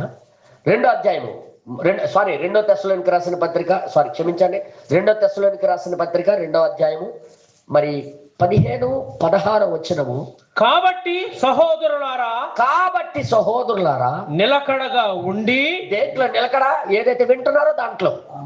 ఇంక తర్వాత, మా నోటి మాటల వలనైనను, మా నోటి మాటల చేతనైనను, మా పత్రిక వలనైనను, మేము ఏదైతే రాస్తున్నామో ఆ పత్రిక వలనైనను మీకు బోధింపబడిన పారంపర్యములను చేపట్టండి. ఏదైతే చెప్తుందో అది చెయ్యమని దానిని చెయ్యండి. ఇంకా కిందకి రాయబడింది, మన ప్రభు అయిన యేసుక్రీస్తును మనల్ని ప్రేమించి కృపచేత నిత్యమైన ఆదరణ శుభ నిరీక్షణయు అనుగ్రహించిన మన తండ్రి అయిన దేవుడును మీ హృదయములను ఆదరించి ప్రతి సత్కార్యమందును ప్రతి సద్వాక్యమందును మిమ్మును స్థిరపరచును గాక. అంటే మీకు చేసేటట్టుగా జరిగించినట్టుగా చేయును గాక. ఏదైతే వీళ్ళు పంపబడిన వారు బోధిస్తున్నారో దాన్ని జరిగించేవారుగా. నేను ఇంకా దీనికన్నా ఇంకేం చెప్పాలి? ఇంకా ఇప్పుడు రెబెకాకి ఏం చెప్పాడు? ఏదైతే ఈయన అన్నాడో ఆమె జరిగించడం స్టార్ట్ చేస్తుంది. ఇంకా ఇప్పుడు నిజమైన ఎన్నుకోబడ్డారని రుజువు ఏంటి? జరిగించకుండా నేను ఎన్నుకోబడ్డానంటే అలగ్గాడు కాదు, అది జరగని పని. ఇంకొకటి ఎన్నుకున్నాడు జరిగించడం. ఇంకొకటి ఎన్నుకున్నాడు అనుకో, దీనికి ఫాలో అవ్వడం. ఇంకొకటి ఎంచుకున్నాడు వాళ్ళ హృదయంలో ఇంకొకటి ఉంటే ఇది చేయరు. అందరు చెప్పండి. తర్వాత 3వ అధ్యాయము 4వ వచనంలో, అదే కింద అదే అధ్యాయం కిందే ఉందన్న 3వ అధ్యాయం. ఇంకెక్కడికి వెళ్ళిపోతున్నారు ప్రభువా? సాయం చేయి ప్రభువా దేవుడా. 3వ అధ్యాయం 4వ వచనం అక్కడేం రాబడింది? మేము మీకు ఆజ్ఞాపించు వాటిని మీరు చేయుచున్నారనియు. ఏమంటాడైనా? మీరు ఏదైతే మేము ఆజ్ఞాపించామో దాన్ని చేస్తున్నారని, ఇక చేయుదురనియు, ఇంకా చేస్తారు. అంటే ఇంకా చెప్పిన దానికి చేస్తూ ఇంకా చేస్తారని ప్రభునందు మిమ్మల్ని గూర్చి నమ్మకము కలిగి ఉన్నాము. ఆమె పట్ల అలాంటి నమ్మకం ఈయనకి వచ్చింది. హల్లెలూయా, హల్లెలూయా. ఈరోజు సంఘం అంటే ఏంటి? ఇది ఎన్నుకోవడం. విన్నది ఏదైతే మనకి బోధించబడుతుందో దానికి జీవించి చూపించడం, ఏదైతే మనకి ఇవ్వబడిందో దాన్ని చేసి చూపించడం. హల్లెలూయా, హల్లెలూయా, హల్లెలూయా. నేను చెప్పిన దానికి ఏం చేసి వేడి నీళ్ళు పెట్టండి బెదర్ అంటే వేడి నీళ్ళు తీసుకుని వచ్చారు. వెన్నీసి బెదరు అనుకున్నాం కానీ మర్చిపోయాం బెదర్ అంటే అర్థం ఏంటి? నేనంటే రావడం ఇష్టం లేదని నేను అనుకుంటాను. అంతే కదా మరి అంతే కదా. కానీ ఈమె చెప్పిందంతా చేస్తుందంటే ఆయనతో వెళ్ళిపోవడానికి రెడీ అయిపోయింది. దేవుడు నామానికి నేను ఎందుకు చెప్తున్నానంటే, ఎన్నుకోవడము ఇక్కడే కనెక్షన్ ఉంది. దేవుడు నీకు ఎన్నుకున్నాడని రుజువు ఏంటి? దేవుడు ఏదైతే చెప్తున్నాడో, ఏదైతే బోధిస్తున్నాడో, ప్రవక్త ద్వారా ఏదైతే పలుకుతున్నాడో దాన్ని మనం జీవించి చూపించాలి, చేసి చూపించాలి. ఇంకా దీనికన్నా ఇంకెవరు చెప్తారు మీకు? హల్లెలూయా. ఎన్నుకున్నాం. అందరూ ప్రపంచం మొత్తం ఇక్కడ ఏమనుకుంటారంటే, దేవుడు ఈ ప్రపంచం నాకు ఎన్నుకున్నాడండి. అచ్చా మరి ఎలియాజరు ఏడి? వాళ్ళకి ఎలియాజరు అబద్ధాలు ఉన్నాడు, అబద్ధాలు ఆడిన వాళ్ళు ఉన్నారు వాళ్ళకి. మన ఎలియాజరు ఎలాంటాడు తెలుసా? చాలా నమ్మకస్తుడు. ఆయన మాటలు మీరు వింటే ఈ వర్తమానంలో 15వ పేరాలో ఒకసారి మీరు తీసి చూడండి. ఒకసారి కదా ఒకసారి చూడండి ఆయన ఏమంటాడు చూద్దాం. ఒక్క నిమిషం. మా ఎలియాజరు ఎలా అంటాడు చూడండి ఒకసారి. ఎల్లప్పుడు నేను మీ ఎడల నిజాయితీ గలవాడునుగా ఉండగోరుచున్నాను. మా ఎలియాజరు ఎలియాజరు ఎల్లప్పుడు, ఉన్నప్పుడే కాదు, మీ ముందు ఉన్నప్పుడే కాదు, మీరు లేనప్పుడు కూడా ఎల్లప్పుడు నిజాయితీగా ఉండాలనుకుంటున్నాను మీ దగ్గర. అలా నిజాయితీగా నీతిగా ఉండాలని కోరుకుంటున్నాను. నేను నీతిగా ఉండాలని కోరుకుంటున్నాను. తర్వాత ఏదైనా లేదా మరి ఏదైనప్పటికీ వేరొక అభిప్రాయం తీసుకొని ఊహించుకొని ఆ ఊహించుకున్న దాన్ని నేను తెలియజేసేవాడును కాను, ఊహించుకొని బోధించేవాడిని కాదు. దేవుడు చెప్తేనే మీకు ఇస్తా. ఈ రోజుల్లో ఊహించి బోధించిన వాళ్ళు ఎంతమంది ఉన్నారు? వాళ్ళకి ఎలియాజరు లేడు, ఎన్నిక లేదు. ఇక్కడ మనకి ఎలియాజరు ఉన్నప్పటికీ కూడా ఎన్నుకోబడ్డమా లేదని చూడడానికి భయం. నేను ఏది మాట్లాడుతున్నా అర్థం చేసుకోండి. హల్లెలూయా. ఎన్నికంటే ఏంటి తెలుసా? నువ్వు ఏదైతే వింటున్నావో అది కార్యరూపంలోకి రావాలి. అప్పుడు నువ్వు నీ ధైర్యంగా ఉండొచ్చు, నేను ఎత్తబడతానని. బ్రదర్, ఈ మాటలు అన్నందుకు నొప్పిగా ఉండొచ్చు, కానీ ఇది నిజం. నీ ధైర్యం ఏంటి తెలుసా? నీకు ఏదైతే చెప్పబడిందో అది నువ్వు జరిగించడం ప్రారంభిస్తున్నావు. నాకు తెలియదు అన్నా ఇంకొకటి, ఆయన చెప్పాడు, నేను చేసుకుంటూ వెళ్తున్నా, అంతే. ఇది ఒక్కటి చాలు, నువ్వు ఎత్తబడతావని. అదే నీకు ధైర్యాన్ని ఇస్తుంది, ఎత్తబాటు విశ్వాసం. ఎత్తబాటు. యోబులో ఏ ధైర్యం తెలుసా? ఆయన తప్పు చేయలేదయ్యా, తప్పు చేయలే. దేవుడు కోరుకొని చేసుకుంటూ వెళ్ళిపోతున్నాడు. తప్పు చేసిన వాళ్ళకి దహన బలి తీసుకుని వచ్చి అమ్మన్నాడు, నేను అది చేసుకుంటూ వెళ్తున్నాను. అయినప్పుడు కూడా నా పిల్లలు చనిపోతున్నారు, నా గొర్రెలు చనిపోతున్నాయి, నా ఒడ్డులు చనిపోతున్నాయి. అయినప్పుడు కూడా నేను భయపడ్డాను. ఎందుకో తెలుసా? నేను దేవుడు చెప్పింది చేసుకుంటూ వెళ్తున్నా. ఆయన ధైర్యమే. ఇంత ఇంత గర్వం ఎందుకయ్యా? నువ్వు రహస్య పాపివేమో చూడు అని వాళ్ళ ఫ్రెండ్స్ వచ్చి నిందించారు. అయినా ఆయన లోపల ఏంటో తెలుసా? నేను ఎక్కడ తప్పు చేయలేదు. అప్పుడు అనేసరికి ఏమంటా తెలుసా? నీ మట్టుకు నువ్వు ఎత్తుకుంటున్నాను, నీ మట్టుకు నువ్వు పొగుడుకుంటున్నాను, నీకు అంత గర్వం ఉండకూడదు, దేవుడి దగ్గర తగ్గించుకోవాలి. డైలాగులు కొడుతున్నాను. వాళ్ళ మాటలే వాక్యానుసారం కనబడుతున్నాయి నిజం చెప్పాలంటే. కానీ లోపల జరిగించిన దాన్ని బట్టి ఈయన ధైర్యం ఎప్పుడైతే నిలబడ్డాడో సుడిగా లోపల వచ్చాడు ఆయన. యోబు, నువ్వు కుళ్ళిపోయి నీ శరీరం భూమిలోకి వెళ్ళిన తర్వాత అయినప్పుడు కూడా నువ్వు లెగుస్తావు, నన్ను చూస్తావని కంటే నా విమోచకుడు సజీవుడు, నా శరీరము కుళ్ళిపోయిన మరలా లెగుస్తానని ఎత్తబడే విశ్వాసం ఎక్కడ జరిగిందో తెలుసా? దేవుడు చెప్పిందంతా నెరవేర్చుకుంటూ వెళ్తున్నాడు. కాబట్టి ఈ రోజు సంఘానికి ధైర్యం ఎక్కడ చెప్పండి? దేవుడు చెప్పిందంతా చేసుకుని వెళ్తున్నప్పుడు నీకు ధైర్యం ఉంటుంది. అందరు చెప్పండి. బ్రదర్, ఒక డ్యూటీ చేస్తుండే ప్రతిరోజు హాజరేసుకొని డ్యూటీ చేస్తున్నాడు అంటే ఖచ్చితంగా 1వ తారీఖున నాకు జీతం పడిపోద్దని గొప్పదాన్ని సావుకారికి వెళ్ళి కేజీ పప్పే కేజీ పందాలి 1వ తారీఖున వేస్తాను నేను. నీ ధైర్యం ఏంటి? చేస్తాడు అసలు చేస్తా. ఏ ధైర్యంతో అప్పడుతారు చెప్పండారా? చెప్పండారా? కొంతమంది మన దగ్గర వెనకాల ఏమి రాకపోయినా డబ్బులు ఓడిడానికి చూస్తుంటాం మనం. రే ఎలా తీరుస్తానంటే నీకెందుకు అవన్నీ? ఇచ్చేస్తానంటే ఇచ్చేస్తాను, ఇస్తానంటే ఇస్తాను అలాగంటుంటారు కొంతమంది. ఎలాగెత్తావు చెప్పురా? ఇస్తానంటే ఇస్తాను. ఎంతమంది ఇస్తానన్న వాళ్ళందరూ కౌరులు నా దగ్గరికి వచ్చేస్తాయి. అక్కడ అర్థమైందా? ఇస్తానన్నాడు బెదరు, మీ సంఘానికే వస్తున్నాడు కదా, ఎన్ని సంవత్సరాలు పెట్టి అడిగిన ఇస్తానే అంటున్నాడు. నేను అప్పుడు పిలుస్తాను, సహోదరుడా నువ్వు ఏం చేసి ఇవ్వాలనుకుని వాడావంటే ఒక ప్లాన్ ఉంటుంది కదా. ఇది కాకపోతే అది చేస్తాను, ఇది కాకపోతే ఇది చేసేని ఇచ్చేస్తాను అని నీ దగ్గర ఏదైనా ఆధారం ఉందా?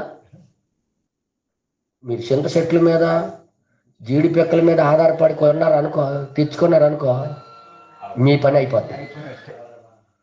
వర్షాలు పడవు, పిక్కలు రావు. ఆడి చేత దేవుడి వాక్యానికి వ్యతిరేకంగా మారిపోవాల్సి వస్తుంది. అలాగే ఎప్పుడు ఆధారపడకండి.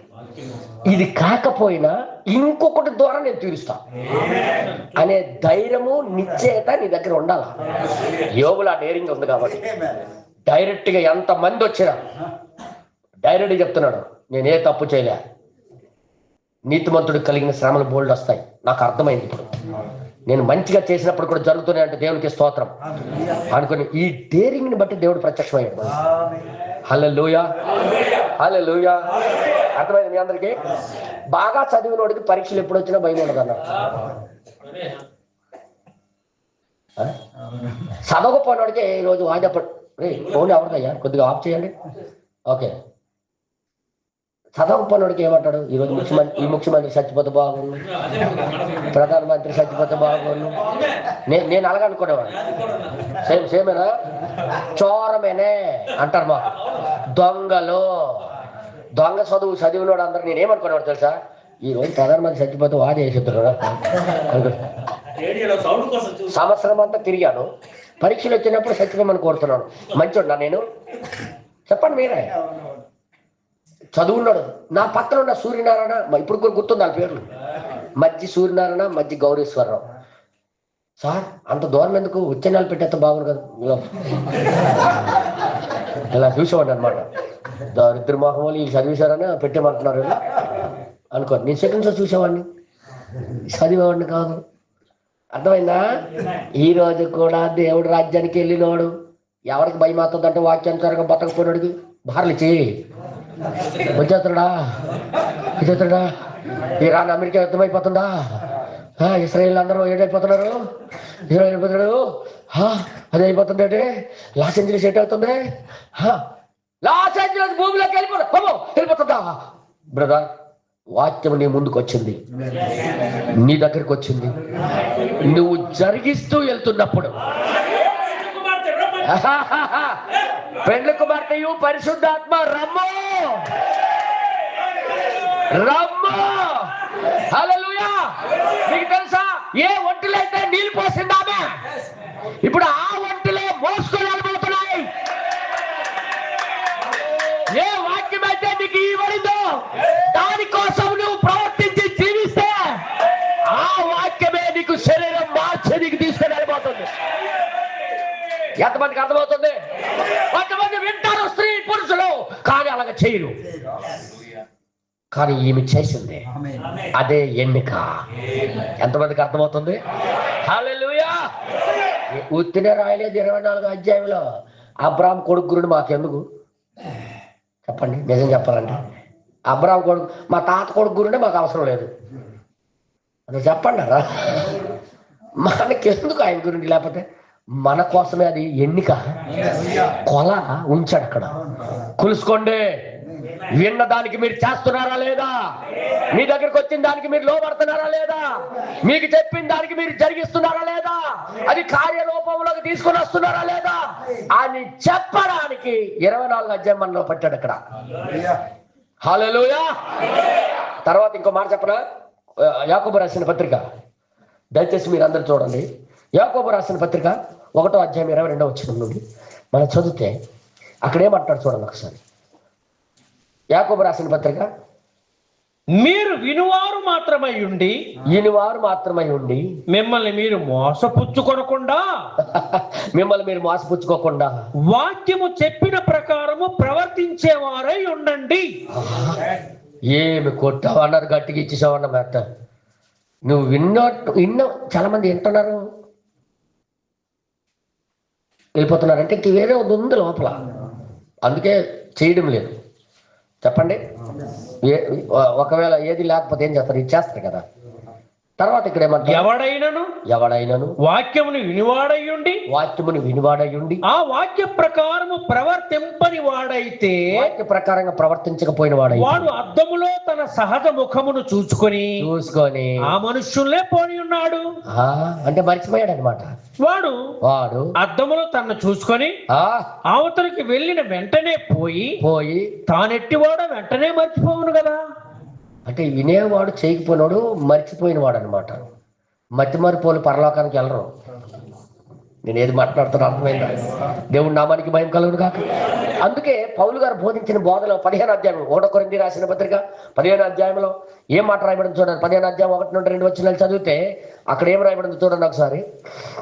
మరియు సహోదరులారా, నేను మీకు ప్రకటించిన సువార్తను మీకు తెలియపరచుచున్నాను, మీరు దానిని అంగీకరించితిరి.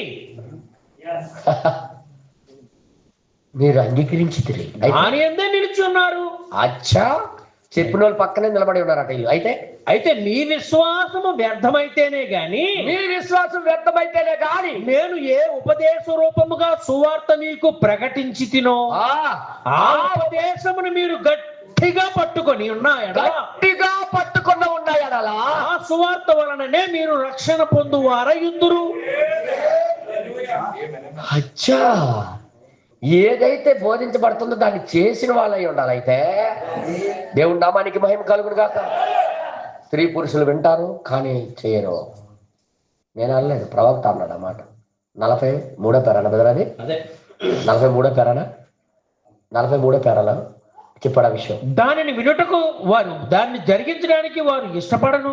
జరిగించడానికి ఇష్టపడరు. దానికి కారణం వారు విన్న సత్యానికి వారు అంగీకరించడానికంటే వారు దేన్నే వేరే దాన్ని కొన్ని ఎంచుకున్నారు. లోపల ఇంకొకటి అందుకే చెప్పాడు కదా, ఒక అమ్మాయికి నీ ముందు పెట్టినప్పుడు అనట్లేదు ఆనట్లేదు ఏడు చెప్పట్లేదు అంటే అర్థం ఏంటి?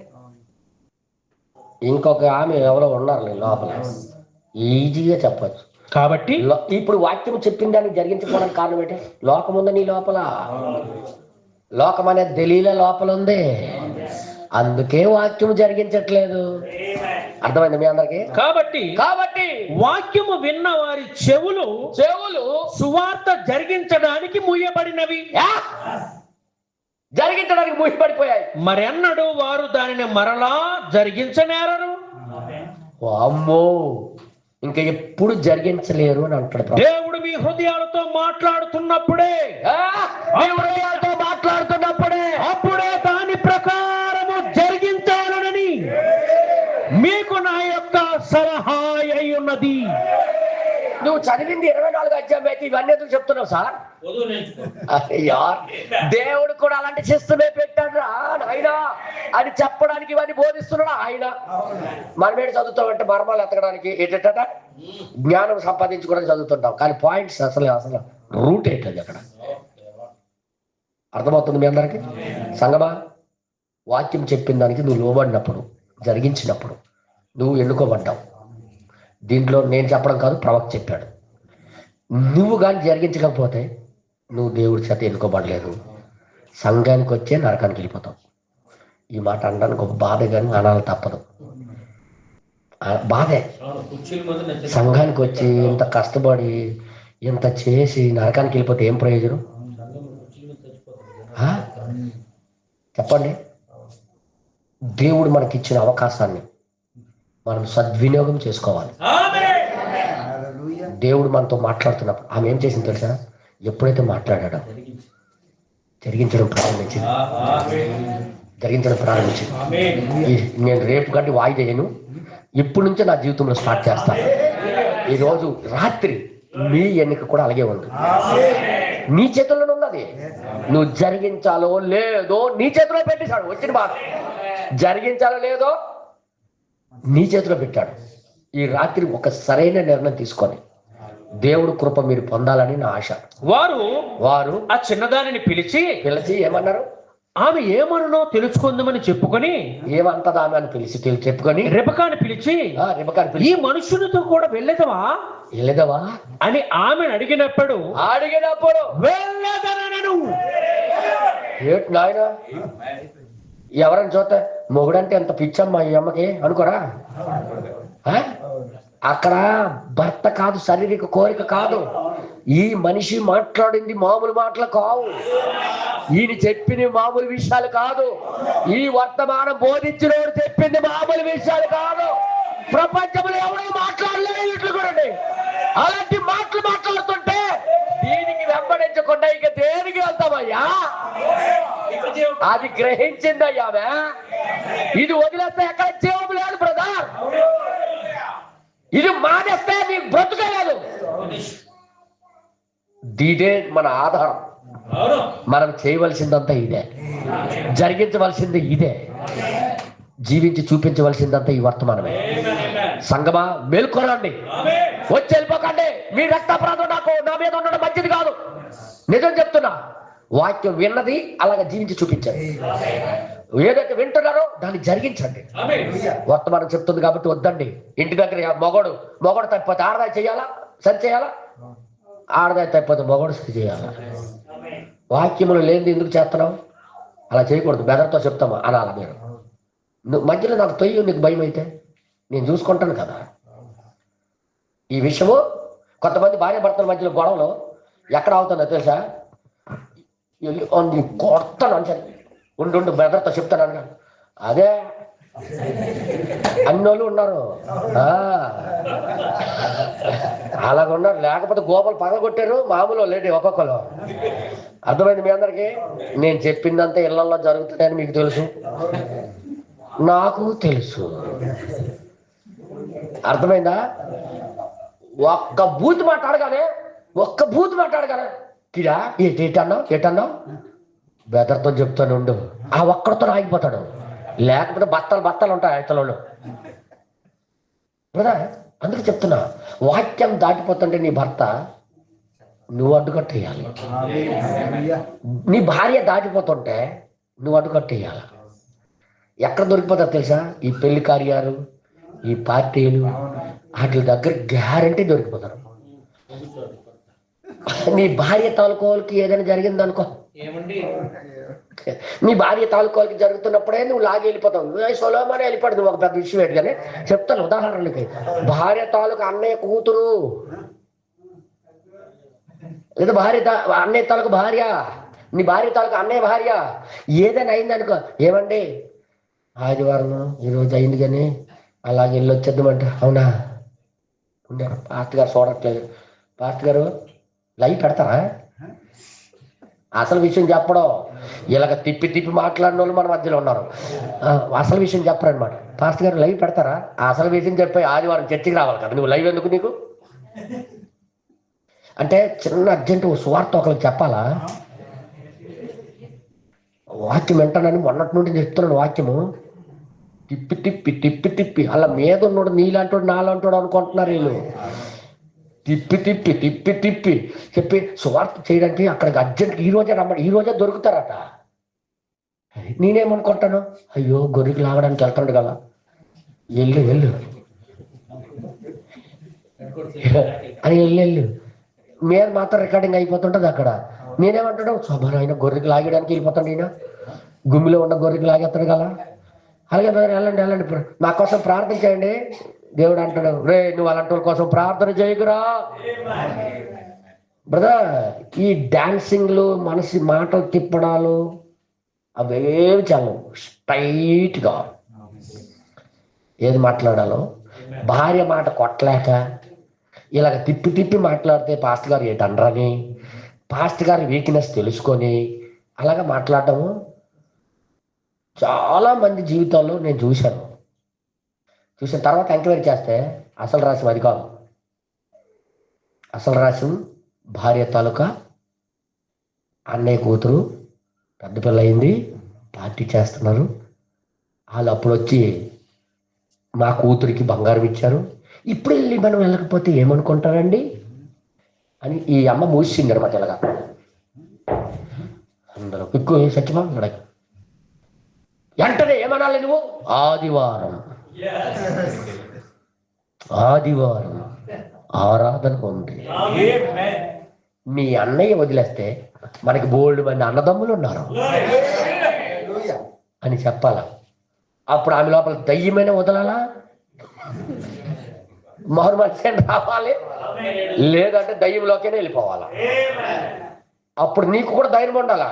వాక్యానికి విరుద్ధమైతే దీనికి కూడా వదిలేయడానికి నేను రెడీ అన్నట్టుగా ఉండాలా. నువ్వు వెళ్ళిపోతే నేను బతకలేనే అన్నట్టుగా ఉంటే మరి అంతే, మరి డాన్స్ చేస్తుంది. మరి ఇంకా అర్థమైంది మీ అందరికి? ఏళ్ళ మీద వేస్తుంటే నువ్వు కింద టై.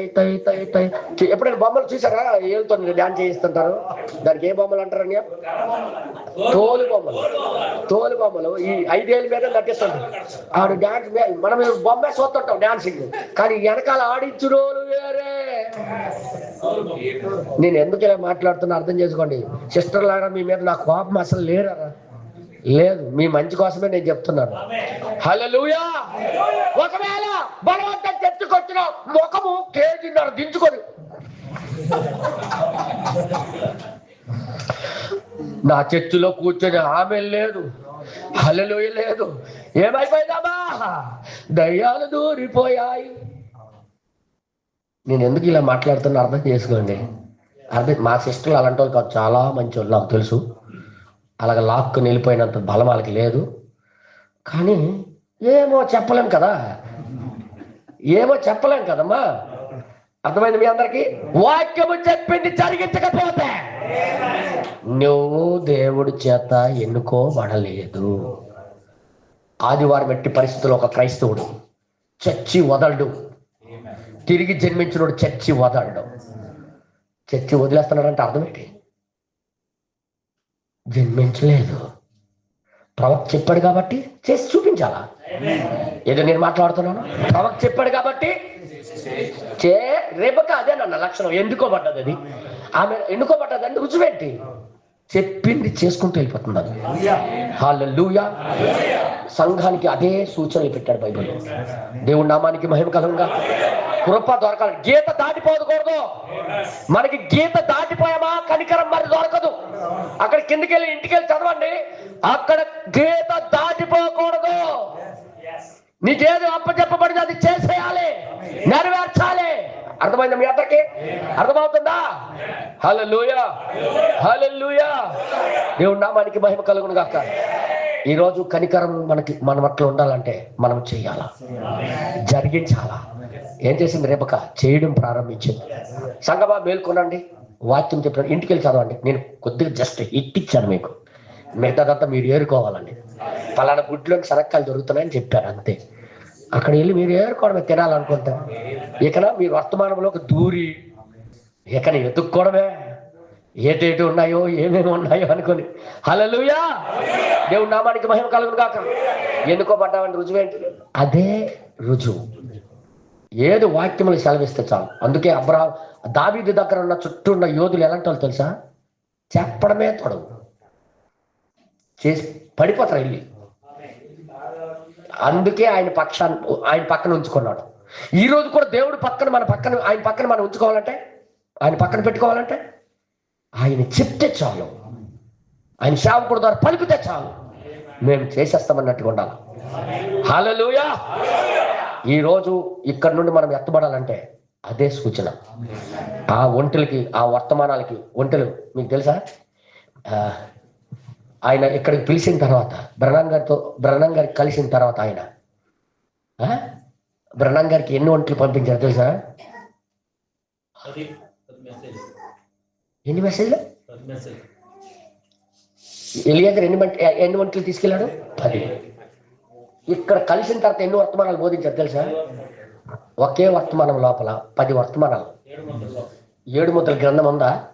ఒకసారి లెక్కండి ఎన్ని వర్తమానాలు అది. ఇంటికి వెళ్ళి చదవండి. 10 ఎందుకు తెలుసా? ఇటు 5 బ్యాలెన్స్, అటు 5 బ్యాలెన్స్. ఆమె ఎక్కిన వంటే ఒక కొమ్ము కాదు. మీరు తెలుసా? దుబాయ్ వైపు అటువైపు మీద ఒక్క ఇలా పిరమిడ్ లాగా ఉంటే రేటు తక్కువ. అలా పెట్టారు మకాలు. అలాంటి పిరమిడ్లు 2 ఉండాలి. అంటే ఇటు అటు కదిలిపోకుండా ఆ వధువుకి బ్యాలెన్స్ ఉంచడానికి. ఆ రిబకాకి ఆ ఒంటికి ఎలాగుండా తెలుసా? ఇలాగుండి ఆ మధ్యలో కూర్చొని ఆమె. అర్థమైందా?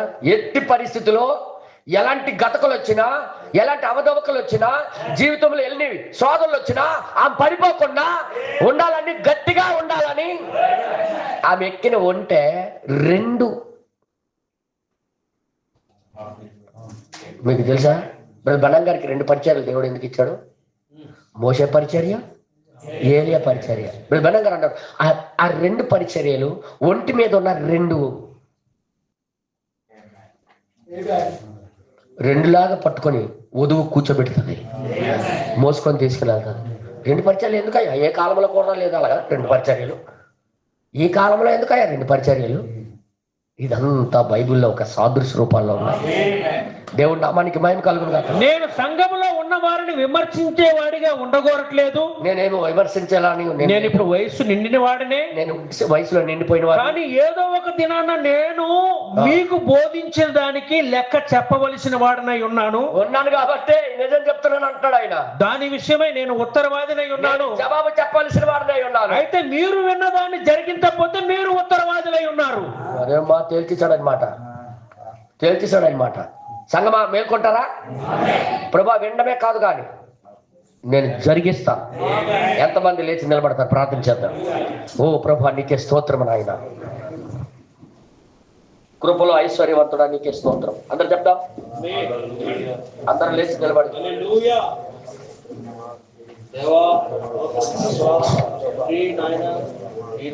ఓ ప్రభా నీకే స్తోత్రం నాయన. ఎన్నో వర్తమానం వింటా కానీ జరిగించకపోవడమే ఎన్నిక లేదని రుజువయ్యా. కానీ జరిగించిన వారే ఎన్నుకోబడ్డారని చెప్పే సమయంలో